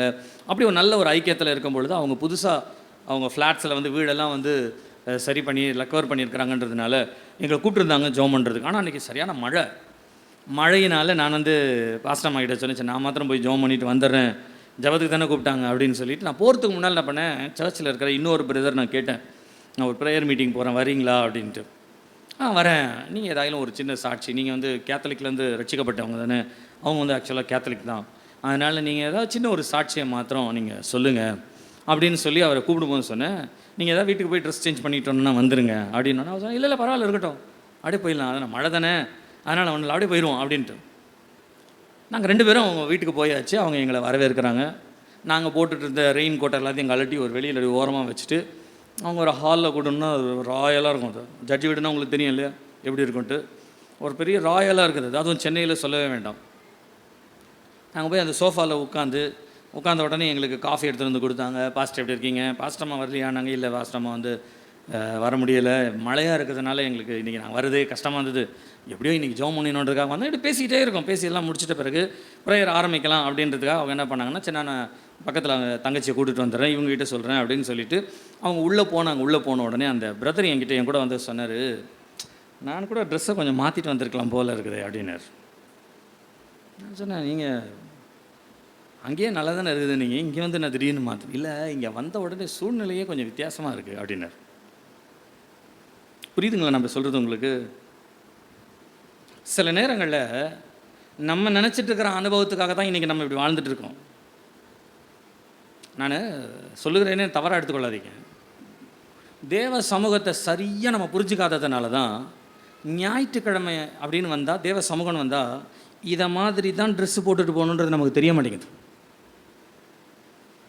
ஞாயிற்றுக்கிழமை நீங்கள் வரீங்கன்னா உங்கள் வீட்டில் எந்த ட்ரெஸ்ஸு நல்ல ட்ரெஸ்ஸோ, நான் வெள்ளை போடுவீங்க அப்படின்னு நான் சொல்லலை, அந்த அனுபவம் வேறு, நான் அதுக்குள்ளே போகல. முதல் ராஜாவினுடைய வீட்டு வாசலுக்குள்ளே போகிறதுக்காக நான் சொல்கிறேன். அப்புறம் ராஜாவினுடைய அறைன்னு ஒன்று இருக்குது, அதுக்குள்ளே அப்புறம் போய்க்கலாம், அது அப்புறம் போய்க்குவோம் நம்ம. ஆனால் ராஜாவினுடைய வீடுன்னு இருக்குது பாருங்க, அந்த வீட்டுக்குள்ளே போகிற ஒரு அனுபவம் இருக்குது. நீங்கள் தேவ சமூகத்துக்கு வரீங்கன்னு சொன்னால் நான் உங்களுக்கு கேட்குறேன், நேற்று காலையிலையோ மத்தியானமோ சாயந்தரமோ நைட்டோ நாளைக்கு தேவ சமூகத்துக்கு நம்ம போகிறோம், இந்த ட்ரெஸ் தான் போட்டுட்டு போகணும்னு சொல்லி நீங்கள் உண்மையாக தேவ சமூகத்துக்கு போவதற்கு நேற்றைய தினத்திலே நீங்கள் ஆயத்தப்படுத்தி வைத்திருப்பீர்களானால் உங்களுக்குள் பரலோகம் இருக்கிறது என்ற அர்த்தம். ஞாயிற்றுக்கிழமை தானே, வெள்ளை தானே போட போகிறோம், எதையாகிலும் போட்டுக்குவோம். நேற்று கல்யாணத்துக்கு போயிட்டு வரணும்ல சனிக்கிழமை, அதே ட்ரெஸ்ஸை ஞாயிற்றுக்கிழமை காலையிலையும் போட்டு வரவங்க உண்டு. அதுவும் காலையில் 7:30 மணிக்கு கிளம்புற பாருங்க, குளிக்காம கொள்ளாம வரவங்களும் உண்டு. நான் கர்த்தருடைய வைராக்கியத்தின்படியாக பேசுகிறேன். தேவ சமூகத்திற்கு வருவதற்குண்டான ஆயத்தம் உங்களுக்கு தெரியலன்னு சொன்னா பரலோகத்தை பத்தி உங்களுக்கு தெரியாதுன்னு அர்த்தம். நீங்க யாரை மீட் பண்ண வரீங்க, எப்படி வரீங்க? நான் கேட்கிறேன், தேவ சமூகத்துக்கு வருகிறவர்கள். ஒரு முறை எங்கள் ஸ்டெஃபானஸ் செகண்ட்ஸை படிச்சுட்டு இருக்கிற ஸ்கூலு வாசலில் ஒரு போர்டு ஒன்று பார்த்தேன். என்ன போர்டு போட்டிருக்காங்கன்னு சொன்னால், லுங்கி கைலி அணிந்திருக்கிறவர்கள் ஸ்கூல் வளாகத்திற்குள் வர வேண்டாம் ஸ்கூலில். ஏன் அப்படின்னா, உங்கள் பிள்ளைகளுக்கு நாங்கள் ஒழுக்கத்தை கற்றுக் கொடுக்க விரும்புகிறோம். நீங்கள் வரும்பொழுது இங்கே ஒழுக்கமாக தான் வரணும். ஒழுக்கமாக வராமல் நீங்கள் உள்ளே போய் சேர முடியாது, உள்ளே உங்களை அனுமதிக்க மாட்டாங்க. ஒரு ஸ்கூலில் பிள்ளைகளை வளர்ப்பதற்கு ஒழுக்கத்தை கற்றுக் கொடுக்கிற இடத்திற்கு இப்படி வரக்கூடாது, அப்படி வரக்கூடாது. எத்தனை கோயில்களிலே வாசல்களிலே பெண்கள் இந்த உடையை அணிந்து வரக்கூடாது என்பது நான் சொல்லுகிறேன். பிற மதத்திலே உள்ளவர்கள் வழிபடுகிறவர்களுக்கும் அது ஒழுங்காய் அவர்கள் வைத்திருக்கிறார்கள். தேவனை, ஜீவனுள்ள தேவனை ஆராதிக்க வந்திருக்கோம், என்ன நிலைமையில் வந்திருக்கோம்? மேல் பட்டன் கூட போடாமல் வந்துறீங்களா? நீங்கள் தேவனை ஆராதிக்கிறவங்க நம்ம நம்ப முடியுமா? இல்லை தேவனை பற்றி எனக்கு தெரியும் நம்ம எடுத்துக்கொள்ள முடியுமா? அல்லது பரலோகம் அனுமதிக்குமா? அல்லது நீங்கள் ஜெபிக்கிற ஜெபம் அனுமதிக்கப்படுமா? அல்லது நீங்கள் வாசிக்கிற வேலை அனுமதிக்கப்படுமா? அல்லது நீங்கள் ஆராதிக்கிற ஆராதனை தேவன் ஏற்றுக்கொள்ள முடியுமா? எதுவுமே தெரியாம ஒண்ணுமே இல்லாம தூரத்தில் இருக்கிற ஒருத்திய முதல் தடவை உள்ள கூட்டிட்டு வரும் பொழுது நல்லா தெரிந்து கொள்ளுங்க, அதை பற்றி கேர் பண்ணவே மாட்டார் ஆண்டவர். ஆனால் தேவ சமூகத்தில் பழகினவர்களாய் மாறும் பொழுது நீங்கள் உங்களை தேவனுக்கு ஏற்றதை போல மாற்றிக்கொள்ள வேண்டும். இல்லை நான் பூலோகத்தில் இருக்கிற மாதிரி தான் இருப்பேன் அப்படின்ட்டு இருப்போமே. ஆனால் நான் சொல்லுகிறேன், பரலோக ராஜ்யத்தை சுதந்திரிக்க முடியாது. ஏன்னா பூலோகத்தில் இருக்கிற மாதிரி தானே இருப்பீங்க, பூலோகத்திலே இருந்துக்கங்கன்னு விட்டுருவார். அப்போ ராஜாவினுடைய அறைக்கு வருவது என்றால், அல்லது பெந்தேகோஸ்தே நாளிலே ஒரு தேவனுடைய சமூகம் அவர்களை சுற்றிலும் சூழ்ந்திருக்கிறது என்று சொன்னால், அவர்களுக்கு முதலாவது படிப்பித்து கொடுக்கிற அனுபவம் என்னவென்று சொன்னால், நீங்கள் இதுவரையிலும் பூலோகத்திலே நீங்கள் வாழ்ந்த அனுபவங்கள் வேறு. ஆனால் நீங்கள் எதற்கு அழைக்கப்பட்டிருக்கிறீர்கள் என்று சொன்னால், ஒரு உன்னதமான அனுபவத்திற்காய் நீங்கள் அழைக்கப்பட்டிருக்கிறீர்கள். அல்லேலூயா, அல்லேலூயா.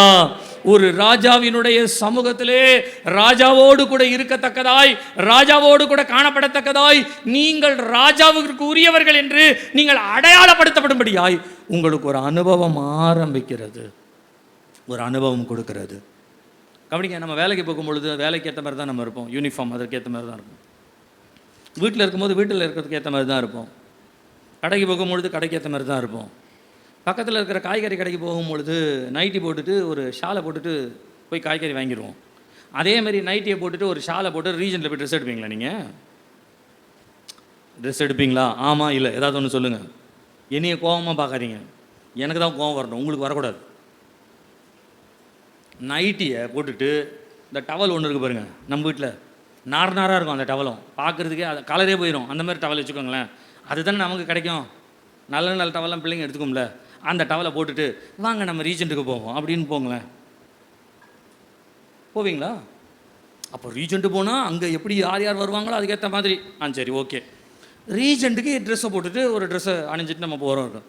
இந்த ரீஜெண்ட்டுக்கு நீங்கள் போய் ட்ரெஸ் எடுக்கிற மாதிரியே கல்யாணத்துக்கு போவீங்களா? கல்யாணத்துக்கு போவீங்களா?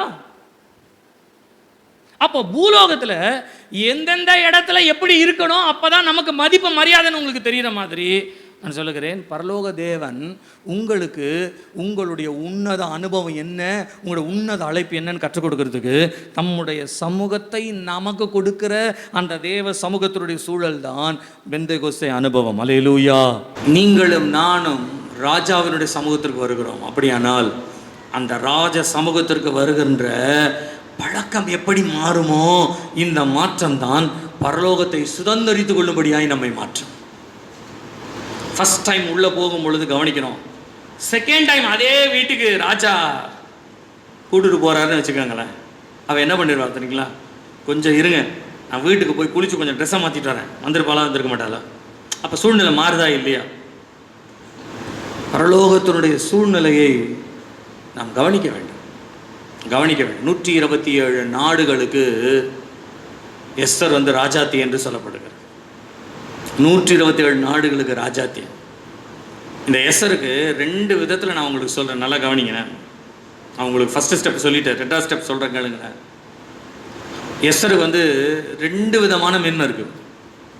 ஒரு மேன்மை என்ன தெரியுங்களா? மொர்தெகாய் சொல்கிறார், இப்படிப்பட்ட மேன்மை, ராஜ மேன்மை உனக்கு கொடுக்கப்பட்டது எதற்காக?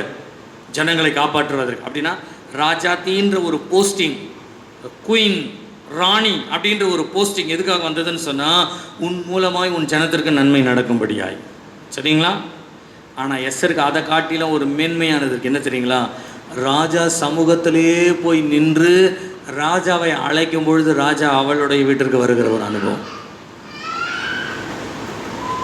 எவ்வளோ பெரிய அனுபவம் தெரியுங்களா? எத்தனையோ பேர் நம்முடைய தேவனை வாசப்படியிலே நின்று கும்பிட்டு, ஆண்டவரே ஆண்டவரே எங்களை காப்பாற்றுப்பா காப்பாற்றுப்பா, கன்னத்துலேயும் மூக்குலேயும் அடிச்சுக்கிட்டு ஆண்டவருக்கு கனத்தை செலுத்துறேன்னு சொல்லிட்டு வெளியிலேயே நின்று போகிறவங்க இருக்காங்க. ஆனால் நீங்களும் நானே யார் தெரியுங்களா? ராஜாவோடு கூட பந்தி இருக்கும்படியே அழைக்கப்பட்டவர்கள். இதோ நான் வாசற்படியில் நின்று கதவை தட்டுகிறேன், ஒருவனின் சத்தத்தை கேட்டு திறப்பானே ஆனால் நான் அவனுக்குள் பிரவேசித்து அவனோடு கூட நம்மோடு கூட உட்கார்ந்து சாப்பிட்றது. தேவ சமூகத்தில் வளருகிற நாம், தேவனுக்குரியவர்களாய் வளருகிற நாம், தேவனுடையவர்களாய் வளருகிற நம்முடைய வாழ்க்கையில் நல்லா தெரிந்து கொள்ளுங்க, நம்முடைய ட்ரெஸ்ஸிங்கை மாத்திரம் ஆண்டவர் மாத்திரவர் கிடையாது, நம்முடைய ஒழுக்கங்களை மாத்திரவர் கிடையாது. அதை காட்டிலும் இன்னொரு அனுபவத்தை கொடுக்கிறார். யாருன்னு சொன்னா, நீ என் பக்கத்தில் உட்கார வேண்டிய என் பக்கத்திற்குரிய சுதந்திரவாளி, தேவனுக்குரிய சுதந்திரவாளி, நம்மை அணைத்துக் கொள்ளுகிறவர், நம்மை சேர்த்துக் கொள்ளுகிறவர், நம்மை அரவணைக்கிறவர், உட்கார வைக்கிறவர், தம்மோடு கூட சேர்த்துக் கொள்ளுகிறவர். ஒரு தகப்பன் தன் பிள்ளைக்கு இறங்குவது போல இறங்குகிறவர், ஒரு தகப்பன் தன் பிள்ளையை சுமக்கிறவரை போல சுமக்கிற கர்த்தர். அப்படின்னா இந்த உலகத்திலே மற்றவர்கள் பேசுகிற மேன்மையை பார்க்கல, நமக்கு ஒரு மேன்மை இருக்கு. என்ன தெரியுங்களா? மற்றவர்களுக்கு ஒரு பெரிய மேன்மை இருக்குது. மற்றவர்களுக்கு கொடுக்கப்படாத, மற்றவர்கள் வைத்திராத, மற்றவர்களுக்கு காணப்படாத ஒரு மேன்மை இருக்கிறது. என்ன மேன்மை அப்படின்னு சொன்னா, அவரோடு கூட ஒரு அனுபவம். அவரோடு கூட உங்களுக்கு இந்த பாக்கியத்தை தவிர இந்த ஒரு பாக்கியம் இந்த உலகத்தில் எதுவுமே கிடையாது. இந்த பாக்கியத்தை தவிர வேறு ஒரு பாக்கியம் நான் சொல்லுகிறேன். தேவனை தங்களுடைய சொந்த தெய்வமாய் கொண்டிருக்கிற ஜனம் பாக்கியம் உள்ளது. ஏனென்று சொன்னால், என்ன இந்த உலகத்தில் எத்தனையோ பேர் தேடிட்டு இருக்கிற ஒரு பதில், ஒரு தீர்வு, ஒரு முடிவு நம்மளோடவே இருக்குது. அதனால தான் வேதம் சொல்லுகிறது, உன்னுடைய முடிவை பற்றின நம்பிக்கை உனக்கு. சொல்லுங்க, அந்த வசனத்துக்கு என்ன அர்த்தம் தெரியுங்களா? நம்ம நினச்சிட்டு இருக்கிறோம் காரியத்தினோட முடிவில். அப்படி கிடையாது, அப்படி கிடையாது. ஏதோ ஒரு காரியம், ஏதோ ஒரு சூழ்நிலை, இந்த சூழ்நிலையினுடைய முடிவு என்னன்றதை கர்த்தர் நமக்கு சரி சொல்லுவார், தெரியப்படுத்துவார். அப்படி தான் நம்ம நினச்சிட்டு இருக்கோம். ஆனால் அப்படி கிடையாது. பைபிளில் வேற மாதிரி இருக்குது. ஆண்டவர் சொல்கிறாரு, நான் முதலும் முடிவுமாய். அப்போ அவர் தான் முடிவு. அப்படின்னா அவர் கையில் என் முடிவு இருக்குது. என் முடிவு எப்படி இருக்குன்னு எனக்கு தெரியும். அவர் நல்லா செய்வார். எரேமியா தீர்க்கதரிசியின் புத்தகத்தில் ஆண்டவர் பேசும்போது சொல்றாரு, நீங்கள் எதிர்பார்த்திருக்கும் முடிவை நான் உங்களுக்கு கொடுக்கும்படி உங்கள் மேல் வைத்திருக்கிற அவைகள் எப்படிப்பட்டதுன்னு சொன்ன சமாதானத்திற்கு ஏதுவானவைகள் அப்படின்றார். அப்பனா உங்களுடைய வாழ்க்கையினுடைய முடிவு எங்க இருக்கிறது அப்படின்னு சொன்னா, நல்லா கவனிங்க. இன்றைக்கு கர்த்தர் உங்களோட பேசுவாராக. உங்கள் வாழ்க்கையினுடைய முடிவு ஆஸ்பத்திரியில, ஆபரேஷன் தியேட்டர்ல கிடையாது. உங்க வாழ்க்கையினுடைய முடிவு போலீஸ் ஸ்டேஷன்லயும், கோர்ட்லயும் கிடையாது. உங்களுடைய முடிவு பஞ்சாயத்திலும் விவாதத்திலும் கிடையாது. உங்களுடைய முடிவு யாரோ ஒரு பெரிய மனிதர் வந்து செயல்படுத்துகிற செயலில் கிடையாது. உங்களுடைய முடிவு உங்களுக்குள்ளே இருக்கிறது. எந்த முடிவு என்று சொன்னால், எல்லாவற்றையும் நன்மையாய் முடிய பண்ணுகிற கர்த்தர் என்னோடு கூட இருக்கிறார். அல்லேலூயா. நல்ல கரங்களை தட்டி கர்த்தரை ஸ்தோத்திரிப்போமா. எல்லாரும் நல்ல கரங்களை தட்டி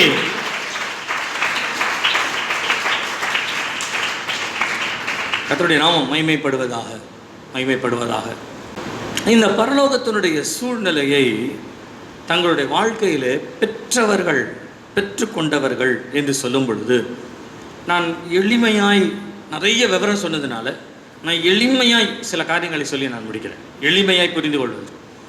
நீங்கள் ஏசாயா தீர்க்கதரிசியை பற்றி வாசிப்பீர்கள். ஆனால் ஏசாயா 6ஆம் அதிகாரம் முதல் 7 வசனத்தில் பரலோகத்தினுடைய ஒரு சூழ்நிலையை ஏசாயா கவனிக்கிறார். பரலோகத்தினுடைய ஒரு சூழ்நிலை. நீங்கள் அதை போலவே நீங்கள் வேதத்திலே வெளிப்படுத்தின விசேஷம் 1ஆம் அதிகாரம் 10வது வசனத்தை வாசிப்பீர்கள். ஆனால் யோவான் ஒரு பரலோக சூழ்நிலையை அனுபவிக்கிறார். நீங்கள் 2 ராஜாக்கள் 2ஆம் அதிகாரம் 11வது வசனத்தை நீங்கள் வாசிக்கும் பொழுது எலிசா ஒரு பரலோக சூழ்நிலையை அனுபவிக்கிறார். இவங்க 3 பேரும் ஒவ்வொரு சூழ்நிலையை அவர்கள் அனுபவிக்கிறார்கள். நீங்கள் ஏசாயா தீர்க்கதரிசியின் புத்தகம் 6ஆம் அதிகாரம் முதல் 7 வசனங்களை வாசிப்பீர்கள். ஆனால் ஏசாயாவுக்கு ஒரு தரிசனம் உண்டாகிறது. இப்போ இந்த தரிசனம் உண்டான உடனே ஏசாயா அவர் என்ன யோசிக்கிறார்னா, ஆண்டவரே, நான் அசுத்தமான உதடுகள் உள்ள மனுஷரிடத்திலே இருக்கிறவன், நான் அசுத்தமானவன் என்று தேவனை, நான் ஏற்கனவே சொன்னது போல, ஆண்டவரை யார் ஒருவர் ஆண்டவருடைய சூழ்நிலையை தரிசிக்கிறார்களோ அவர்கள் உடனே தங்களுடைய நிலையை ஆராய்ந்து பார்க்கிற பழக்கம் வந்துவிடும், டக்குன்னு வந்துடும். இப்போ உடனே இவருக்கு என்ன தோணுது அப்படின்னு சொன்னா, நான் அசுத்தமானவனுடைய வாழ்க்கையில் பரலோகத்தினுடைய பலிபீடத்திலிருந்து ஒரு சிறிய அக்கினி தழலை கொண்டு வந்து அவனுடைய நாவிலே வைத்து அவனை சுத்திகரிக்கின்ற ஒரு சுத்திகரிப்பை பற்றி நாம் வாசிக்கின்றோம். கர்த்தருடைய நாமம் மகிமைப்படுவதாக. நல்லா கவனிங்க. நான் சொல்ல வந்த ஒரு காரியம் என்னவென்று சொன்னால், கர்த்தருடைய நாமம் மகிமைப்படுவதாக. தான் இருக்கிற நிலைமையில ஜனங்கள் மத்தியில் வாசம் பண்ணும் பொழுது இவர்கள் எல்லாம் அசுத்தமானவர்கள் என்று தன்னை பரிசுத்தப்படுத்திக் கொள்வதற்கான அந்த நேரத்திலே தான் அசுத்தமானவன் என்பதை ஏசாயா நினைக்கவில்லை. அதே நேரத்தில் பெரிய தரிசனத்தை பார்க்கிறார். ஆண்டவர் சிங்காசனத்தில் இருக்கிறார். எல்லாரும் அவர் பரிசுத்தர் என்று ஆர்ப்பரிக்கிறார்கள். அப்படி ஆர்ப்பரிக்கும் பொழுது எந்த தேவ தூதனும் இறங்கி வந்து, ஏசாயா, நீ இவைகள் எல்லாவற்றையும் பார்க்கிறாயே, நீ எவ்வளவு அசுத்தமானவன் என்று உனக்கு தெரியுமா, அதை முதலாவது நீ தியானி என்று எந்த தூதனும் சொல்லல, எந்த மனுஷனும் சொல்லல. அப்போ பரலோகத்தினுடைய ஒரு அனுகூலம் நமக்கு கிடைக்கும் பொழுது ஆட்டோமேட்டிக்கா நம்முடைய வாழ்க்கையில ஒரு சுத்திகரிப்பு கிடைக்கிறது. அல்லேலூயா சொல்லுங்க, நல்ல சத்தமா சொல்லுங்க. நான் சொல்றேன், பரலோகத்தினுடைய சுத்திகரிப்பு உங்களுக்கும் எனக்கும் கிடைக்க வேண்டும் என்று சொன்னால், நம்முடைய வாழ்க்கையிலே ஒரு சுத்திகரிப்பு கிடைக்க வேண்டும் என்று சொன்னால், நான் அதை இப்படி சொல்லுகிறேனே, ஆண்டவரே என்னை பரிசுத்தப்படுத்தும் என்று கேட்பதல்ல. எப்பொழுது தேவ சமூகத்தை நாம் அனுபவிக்கும்படியாய் தேவ சமூகம் நம்மை சூழ வருகிறதோ அதை நீங்களும் நானும் பெற்றுக்கொள்ளுகிற அனுபவமே முதலாவது நமக்கு ஒரு சுத்திகரிப்பை கொடுத்துரும். ஆமென் சொல்லுங்க, சத்தமா சொல்லுங்க. தேவ சமூகத்திற்குள்ள நுழைஞ்ச உடனே முழங்கால் போட்ட உடனே என்ன பண்ணுவோம்? நம்ம முழங்கால் போட்ட உடனே ஒரு சின்ன ஜெபம், என்னை பத்திரமா கொண்டு வந்தீங்க ஆண்டவரே இன்றைக்கு என்னோட கூட பேசும், சரிங்களா? அது ஜெபம் நடக்கும். அது முடிச்சுட்டு அடுத்தது என்னென்ன, உங்களுடைய சத்தத்தை கேட்பதற்கு தடையாக இருக்கிற எந்த காரியங்களாக இருந்தாலும் என்னை என் கண்களை பரிசுத்தப்படுத்தும். ஆலயத்தில் வந்து உட்காந்துட்டு இருக்கிறேன், ஆலயத்தில் உட்காந்து பாஸ்டரை பார்த்துட்டு இருக்கேன், அவர் பேசிகிட்டு இருக்காரு, ஆனால் என் கண்ணு பாஸ்டரையும் சரி அவர் வார்த்தையும் சரி கேட்கவே கூடாது. உம்முடைய சத்தத்தை கேட்கும்படியாய் அவர் வாயிலிருந்து வருகிற வார்த்தை உம்முடைய சத்தமாக எனக்கு வேண்டும்.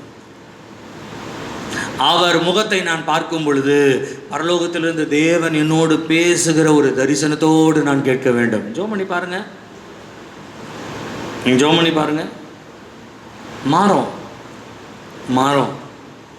நான் கூட இன்னைக்கு செய்தி எடுத்துகிட்டு வரும் பொழுது, இந்த சிமியோனை எதாயிலும் ஒன்று சொல்லணும், சும்மா எதையாயிலும் ஒன்று பண்ணிகிட்டே இருக்கிறார் அப்படின்னு யோசிச்சுக்கிட்டே ஒரு பாயிண்ட் எடுத்துகிட்டு வருவேன்.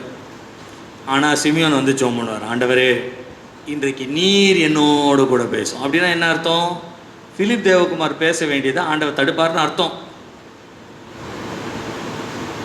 நீங்கள் கேளுங்க, இன்னைக்கு நிறைய பேர் வந்து பாஸ்டர் சொல்கிறாரு, பாஸ்டர் பேசுகிறாரு, பாஸ்டர் பண்ணிட்டாரு, பாஸ்டர் இதை சொல்லிட்டாரு, பாஸ்டர் சாவாதீங்க. இங்கே இருப்பேன், நாளை காலையில் ஆண்டவர் வந்து நீ சென்னைக்கு போ, உனக்கு போதும் இங்கே ஊழியன்னு சொன்னால் நான் பாட்டு போய்கிட்டே இருப்பேன், என்னை விட்டுருங்க. என்னை நினச்சிக்கிட்டே நரகத்துக்கு போயிடாதீங்க. நான் சொன்னதை வச்சுக்கிட்டே நரகத்துக்கு போயிடாதீங்க. பரலோகத்துக்கு போகிறதுக்கு வழி என்னன்னு பாருங்கள். என் வேலை என்னவோ அதை நான் செய்வேன். ஒருவேளை நான் மனுஷிகமாக பேசுகிறேன்னா, ஒருவேளை நான் வந்து தேவனுக்கு பிரியம் இல்லாத பேசுகிறேன்னா, என்னை எப்படி ஆண்டவர் சந்திக்கணும்னு அவருக்கு தெரியும். அவர் சந்திப்பார். ஆனால் நான் சந்திக்கப்பட்டு நான் பரலோகம் போயிடுவேன். என் வார்த்தையை கேட்டு உட்காந்துருந்தேன், நீங்கள் எங்கே உட்கார தெரியுங்களா? அதனால் மனுஷனுடைய சத்தத்தை கேட்கறதுக்காக நீங்கள் இங்கே வரல. என்றைக்கு ஏசாயா தேவனை தரிசிக்கும்படியான தரிசனம் கிடைச்சதோ, அந்த அனுபவத்திற்குள்ளாய் போனாரோ, உடனே அவருடைய வாழ்க்கையில் ஒரு பெரிய சுத்திகரிப்பை கத்தர் கொடுத்தார். அல்லேலூயா. நான் சொல்கிறேன், தேவ சமூகத்தில் வந்தோடனே முழங்கால் போட்டு கொஞ்ச நேரம் எல்லாத்தையும் மறந்துடுங்க. இப்படி சொல்கிறது உங்களுக்கு வந்து ஒரு வேளை தவறாக இருக்கலாம், தப்பாக தோணலாம், என்னை மன்னிச்சுக்கங்க. எப்படியாவது ஆண்டவர் அடையணுன்ற ஒரு ஏக்கத்தில் நான் சொல்கிறேன். உங்களுக்கெல்லாம் கல்யாணமே ஆகலைன்னு நினச்சிக்கோங்க. பாதி பேர் எனக்கு கல்யாணமே ஆகலை, எனக்கு குழந்தையே இல்லை, எனக்கு குடும்பமே இல்லை, நான் ஒரு அனாதையாக வந்து உட்காந்துருக்கேன் அப்படின்னு நினச்சிக்கோங்க. ஆண்டவர் இறங்கிடுவார். தேவ சமூகத்திற்கு வந்து உட்கார்ந்த உடனே பாவியாகிய என்மேல், அப்படி தானே ஜெபம் பண்ணாங்க லூக்கா 18, பாவியாகிய என்மேல். ஆனால் நானாக இருந்தால் எப்படி ஜெபம் பண்ணியிருப்பேன்னா, அந்த லூக்காவில் போய் என்னைய ஆண்டவர் நீ போய் ஜெபம் பண்ணுன்னு சொல்லியிருந்தேன். ஆண்டவர் இந்த பாஸ்டம்மா இருக்கிறாங்க பாரு, ஐயோ தொல்லை தாங்க முடியலப்பா, தெரியாமல் கல்யாணம் பண்ணிட்டேன், அதனால தான் நான் இந்த பாவத்தில் செய்த இந்த ஏவாள் கொடுத்தது தின்னுதான தான் எனக்கு வந்து இந்த பிரச்சனைன்னு சொல்லி ஏவாள் மேலே போட்டு நான் பாட்டுக்கு சந்தோஷமாக ஜெபம் பண்ணியிருப்பேன். அப்படி தானே ஆதம் செய்தார். அந்த சந்ததி அந்த ரத்தம் தானே, அப்படி தானே இருக்கும். அதே மாதிரி தான் ஜெபம் பண்ணும். வந்து உட்கார்ந்த உடனே நீங்கள் ஏன் சபைக்கு வரவில்லை அப்படின்னு கேட்டால் சொல்லுங்கள், இவர் தான் காரணம், இவங்க தான் காரணம், இது தான் காரணம், அதுதான் காரணம். காரணம் சொல்கிறதுக்கு தானே கரெக்டாக இருக்குது. அதனால் காரணம் நமக்கு கிடைச்சிடும். காரணம் சொல்லாமல் கத்தரை தேடுறீங்க பாருங்க, அதுதாங்க தேடுதல். காரணத்தை வச்சுக்கிட்டா கத்தரை தேடுவாங்க. தன்னுடைய வாழ்க்கையில் இருக்கிற ஒரு பெரிய அக்கிரமமானது, பெரிய அக்கிரமம் அவனை விட்டு நீங்கினது. காரணம் தெரியுங்களா? அவன் தேவ சமூகத்தை தன்னிடத்தில் உணர்ந்து கொண்டான், பெற்றுக்கொண்டான். இரண்டாவதாக, நீங்கள் வெளிப்படுத்தின விசேஷம் 1ஆம் அதிகாரம் 10வது வசனத்தை நீங்கள் வாசிப்பீர்களானால், அப்போஸ்தலனாகிய யோவான் தேவனுடைய சமூகத்தை, பரலோகத்துடைய சமூகத்தை அவர் பெற்றுக்கொள்ளுகிற ஒரு அனுகூலம் அவருக்கு கிடைக்கிறது. நல்லா கவனிங்களேன். ஏசாயா ஒரு அனுகூலத்தை பெற்றுக்கொண்ட உடனே நான் என் காரியமாக யார் போவார் அப்படின்னு வந்தது, நான் போகிறேன். அது ரெண்டாவது. கர்த்தருடைய வேலையை செய்யறதுக்காக தேவன் சந்திக்கிறது ரெண்டாவது. அது ரெண்டாவது. முதலாவது கர்த்தர் தன்னை யார் என்பதை நமக்கு அறிவிக்கிறார் பாருங்க, அதுதான் முக்கியம். அப்ப அவரை நமக்கு தெரியப்படுத்தும் பொழுது நம்முடைய அக்கிரமம் நீங்குகிறது. இரண்டாவது, நீங்க யோவானுடைய வாழ்க்கையில வாசிக்கும் பொழுது ஒரு அடைக்கப்பட்ட இடத்துல இருக்கிறார். அடைக்கப்பட்ட இடத்துல, இப்ப அடைக்கப்பட்ட இடத்துல இருக்கும் பொழுது அவர் கர்த்தருடைய நாளிலே ஆவிக்குள் ஆக்கிற ஒரு அனுபவமாகி அவர் பரலோகத்திற்கு செல்லுகிற ஒரு அனுகூலம் கிடைக்கிறது. நீங்க யோசித்து பாருங்களேன். நீங்க யோசித்து பாருங்க, நம்முடைய வாழ்க்கையில தேவ சமூகத்தை நம்ம தேட முடியாம இருக்கிறதுக்கு காரணம் என்ன அப்படின்னா, நீங்க 1000 காரணம் சொல்லலாம், நான் 1000 காரணம் சொல்லலாம். எனக்கு கால் வலி இருக்குதுன்னு சொல்லலாம், தலைவலி இருக்குதுன்னு சொல்லலாம், மண்டை வலி இருக்குதுன்னு சொல்லலாம், அல்லது குடும்பத்தில் இது இருக்குதுன்னு சொல்லலாம், இந்த வேலை அந்த வேலை எதை வேணாலும் சொல்லிக்கலாம். யோவான் கிட்ட கூட, எப்பா நான் உன்னை வந்து சந்திக்கணும்னு வந்திருக்கேன், கர்த்தருடைய நாள் இது, ஆண்டவர் நான் வந்திருக்கிறேன், என்ன நீ பாட்டுக்கு உட்காந்து நீ பாட்டுக்கு என்ன யோசிச்சுட்டு கிடக்குற, நீ வந்து முழங்கால் போட்ட மாதிரி தெரியலையே, நீ என்னை தேடின மாதிரி தெரியலையே, நீ தேவ சமூகத்தில் இருக்கிற மாதிரி தெரியலையே அப்படின்னா யோவான் என்ன சொல்லியிருப்பார் தெரியுங்களா? சும்மா இருங்க, ஆலயத்துக்கு போய் அங்கே நல்லா இருந்து என் சபையில் உட்காந்து ஆராதிக்கிறத விட்டுட்டு என்னைய கொண்டு வந்து பத்மூத்தீவில் போட்டீங்க. பத்மூத்தீவில் இங்கே இருக்கிற இருட்டில், இங்கே இருக்கிற நாத்தத்தில், இங்கே இருக்கிற கஷ்டத்தில், இங்கே இருக்கிற வேதனையில், இவன்களோட துன்புறுத்தல நான் எப்படி ஆவிக்குள் ஆக்கப்படுறது? அப்படி தானே கேட்டிருக்கணும். இன்னைக்கு நிறைய பேர் ஆண்டவரே என்னை விடுதலையாக்கும், அப்பொழுது நான் உம்முடைய காரியத்தை செய்கிறேன் அப்படின்னு கேட்கிறாங்க. அதெல்லாம் முடியாது, ஆண்டவர் அது செய்யவே மாட்டார். நீங்க முதலாவது கர்த்தருடைய காரியத்துக்கு நீங்க முற்படுங்க. தேவ சமூகத்துல முதலாவது அந்த அனுபவத்தை நீங்க தேடுங்க. ஆட்டோமேட்டிக்கா மற்ற காரியங்களை கர்த்தர் செய்வார். எப்படி அக்கிரமம் விலகி போச்சோ அதே போல பத்மு தீவிலே எத்தனை வருஷ காலங்களாய் நான் பாடுபட்டேன், எத்தனை வருஷ காலங்களாய் நான் பிரயாசப்பட்டேன், எத்தனை வருஷ காலங்களால் நான் துன்பப்பட்டேன் என்ற ஒரு வார்த்தையை கூட யோவான் எழுதவில்லை. சுரங்கத்தில் போய் வேலை செய்கிற இடம் தான் அது பத்மதி. சுரங்கத்தில் வேலை செய்யும், அண்டர் கிரவுண்டில்.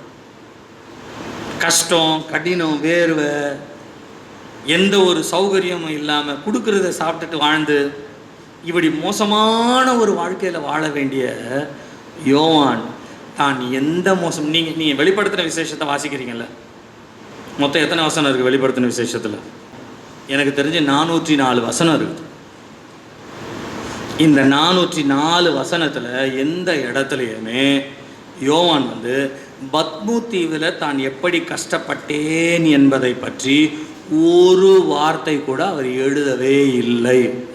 நமக்கு வருகிற மைனஸ் பாயிண்ட்டை நம்ம அதிகமாக பேசுவோம். சாட்சி சொல்கிற கூட கேளுங்கன்னா இங்கே மைனஸ் பாயிண்ட்டை நிறைய பேசுவாங்க, ப்ளஸ் பாயிண்ட்டை ரொம்ப கொஞ்சம் கம்மியாக தான் பேசுவாங்க. ஆனால் வெளிப்படுத்தின விசேஷம் நமக்கு என்ன கற்றுக் கொடுக்க தெரியுங்களா? தேவனுடைய கிரியை நீ எவ்வளவு பெற்றுக்கொண்டாய் என்பதை அனுபவிப்பது தான் உண்மையான பரலோக அனுபவம். இந்த பூலோகத்தில் நீ என்ன துன்பப்படுத்தப்பட்டாய், எந்த துன்பங்களை அனுபவித்தாய் என்பதை குறித்து யோவான் ஒன்றையுமே சொல்லவில்லை. அப்படியானால் பரலோக அனுபவம் என்பது, நான் சொல்லுகிறேன், நான் இருட்டிலே இருக்கிறதை குறித்து பேசுவதல்ல, இருளிலே இருக்கிற ஜனங்களுக்கு வெளிச்சத்தை கொடுப்பது தான் இந்த அனுபவம். அல்லேலூயா சொல்லுங்க. நான் திரும்பவும் சொல்லட்டுங்களா? யோவான் பத்மு தீவில் இருந்தார், அவருடைய கஷ்டத்தை பற்றி பேசலை. ஆனால் தேவனை நோக்கி ஓடிக்கொண்டிருக்கிறவர்கள் அநேகர் கஷ்டத்தில் இருக்கிறதை பார்த்து அவர்களுக்கு வெளிப்படுத்தின விசேஷத்தை கொடுத்தார். எதற்கென்று கொடுத்தார் என்று சொன்னால், இனி வரும் காலங்களில் இவைகளெல்லாம் சம்பவிக்க போகிறது. தேவையில்லாததை உட்காந்து வச்சுட்டு கஷ்டப்பட்டுட்டு இருக்காதீங்க, தேவையான ஒரு காரியத்தை நோக்கி ஓடணும். இனி வரும் இவைகளெல்லாம் சம்பவிக்க போகிறது என்று சொல்லி அவர்களுடைய ஆட்டிடியூட், அவர்களுடைய ஃபோக்கஸிங் எல்லாவற்றையும் அவங்க இருக்கிற நிலைமையிலேருந்து மாற்றி, நீ இனிமே போக வேண்டிய பாதை இன்னும் இருக்குதுன்னு போக வைக்கிறது தான் ஆக்சுவலாக இந்த வெளிப்படுத்தின விசேஷம் செய்கிற வேலை. அப்படின்னா பாருங்கள், பரலோகத்தினுடைய அனுபவங்களை பேசுகிறவர்கள், அனுபவிக்கிறவர்களை பெற்றுக்கொள்ளுகிற பெந்தகோஸ்தே அனுபவம் என்ன தெரியுங்களா? தன்னை பற்றி குறையும் பேசாது, மற்றவங்கள குறையும் பேசாது, பரலோகத்தினுடைய நிறைவை மாத்திரம்தான் பேசும். ஆமேன்னு சொல்லுங்க, ஆமேன்னு சொல்லுங்க. நம்மளோட இருக்கிறவங்க எப்படி ஆண்டவரோட சேர்றதுக்கு வழி இருக்குதுன்னு பேசுறது தான் பெந்தகோஸ்தே அனுபவம். உங்களோட யாராவது 10 நிமிஷம் பேசுனாங்கன்னா பரலோகத்தை பற்றி, ஆண்டவரை பற்றி ஒரு 2 காரியமாக தெரிஞ்சுக்கணும், அப்படி பேசுங்க. இல்லைன்னா கூடுமான மட்டில் சொல்கிறேன், தயவு செய்து பேசாதீங்க. நான் சொல்கிறத நல்லா புரிந்து கொள்ளுங்க. நீங்கள் பரலோகத்தை அனுபவிப்பீர்களானால் சுத்திகரிக்கப்படுவீர்கள். நீங்கள் பரலோகத்தை அனுபவிப்பீர்களானால் மற்றவர்களுக்கு நீங்கள் வெளிச்சமாய் மாறுவீர்கள். கடைசியாக நீங்கள் 2 ராஜாக்கள் 2ஆம் அதிகாரம் நீங்கள் முதல் 11 வசனங்களை நீங்கள் வாசிப்பீர்களானால், எலியா பரலோகத்திற்கு கொண்டு போகப்படுகிற, எடுத்துக்கொள்ளப்படுகிற தரிசனத்தை எலிசா ஒரு தரிசனமாய் பார்க்கவில்லை. It's not a vision, it's an experience. இப்போ நீங்கள் பேசிகிட்டே இருக்கீங்க, சத்தத்தை கேட்டுகிட்டே இருக்கீங்க. இப்படி சத்தத்தை கேட்டுகிட்டே இருக்கிற இந்த நேரத்தில் அப்படியே நான் பரலோகத்துக்கு எடுத்துக்கொள்ளப்படுறேன். இது தரிசனமா அல்லது உங்களுடைய வாழ்க்கையினுடைய அனுபவமா? சொல்லுங்கள். இயேசு கிறிஸ்து பேசிகிட்டே இருந்தார். அப்படி கையை வைத்து அவர்களை ஆசீர்வதிக்கும் பொழுது ஒரு மேகம் அப்படியே எடுத்துகிட்டு போச்சு. இது தரிசனம் கிடையாது, அனுபவம். ஒரு மனுஷன் கண்ணெதிர பரலோகத்துக்கு எடுத்துக்கொள்ளப்படுகிறத நேரடியாக எலிசா பார்க்கிறார். அப்படின்னா என்ன அர்த்தம் தெரியுங்களா? அவருடைய வாழ்க்கையில் கர்த்தரை விட்டு பிரிக்கவே முடியாது. எலிசா பிரிக்க முடியாது. நம்முடைய வாழ்க்கை அவரை விட்டு பிரியாத ஒரு வாழ்க்கையாய் மாறும். அப்படிப்பட்ட ஒரு தேவ சமூகத்தை நாம் அனுபவிக்க இந்த காலை நேரத்தில் கர்த்தர் நம்மோடு பேசுவாரா? நம்மோடு பேசுவாரா? நல்லா எழுந்து நிற்போமா? நல்லா எழுந்து நிற்போம். திருவிருந்து எடுப்பதற்கு முன்பாக எழுந்து நின்று 2 கையை கூப்பி ஒரே ஒரு காரியம் 1 நிமிஷம் கேட்டுட்டு திருவிருந்துக்கு போக போகிறோம். எழும்பி நின்று 2 கையும் கூப்பி ஆண்டவரிடத்தில் ஒரு பரலோக அனுபவத்தை எனக்கு தாரும் ஆண்டவரே. நீ எத்தனை பேர் கேட்க முடியும் பரலோகத்தினுடைய அனுபவத்தை? பரலோகத்தினுடைய அனுபவத்தை மைல்டா ஆரம்பிக்கணும். பரலோகத்தினுடைய அனுபவத்தை, பரலோகத்தினுடைய அனுபவத்தை, பரலோகத்தினுடைய அனுபவம், பரலோகத்தினுடைய அனுபவம். நான் சொல்ற பரலோகத்துக்கு போய் இயேசு கிறிஸ்துவை பார்ப்பது ஒரு நல்ல அனுபவம். ஆனா பெந்தெகோஸ்தே அனுபவம் என்ன தெரியுங்களா? பரலோகம் நம்மை தேடி வருவது பெந்தெகோஸ்தே அனுபவம். இங்கிருந்து ஒரு நாள் பரலோகத்துக்கு போக போறோன்றது உண்மை, இட்ஸ் ட்ரூ. ஆனால் இன்றைக்கு தேவ சமூகம் அங்கிருந்து இறங்கி நம்மிடத்துல வருகிறது. இயேசு அதுதான் சொன்னார் நமக்கு, பரலோக ராஜ்யத்திற்கு நீங்கள் போவது ஒரு அனுபவம். ஆனால் அவர் பிரசங்கித்த பிரசங்கம் என்னன்னா, பரலோக ராஜ்யம் உங்களுக்கு சமீபமா இருக்கிறது. ஒரு முறை இதையே சொன்னார், உங்களிடத்துல வந்திருக்கிறதுன்னு சொன்னார். அவர் உங்களுக்குள்ளே வந்திருக்கிறது.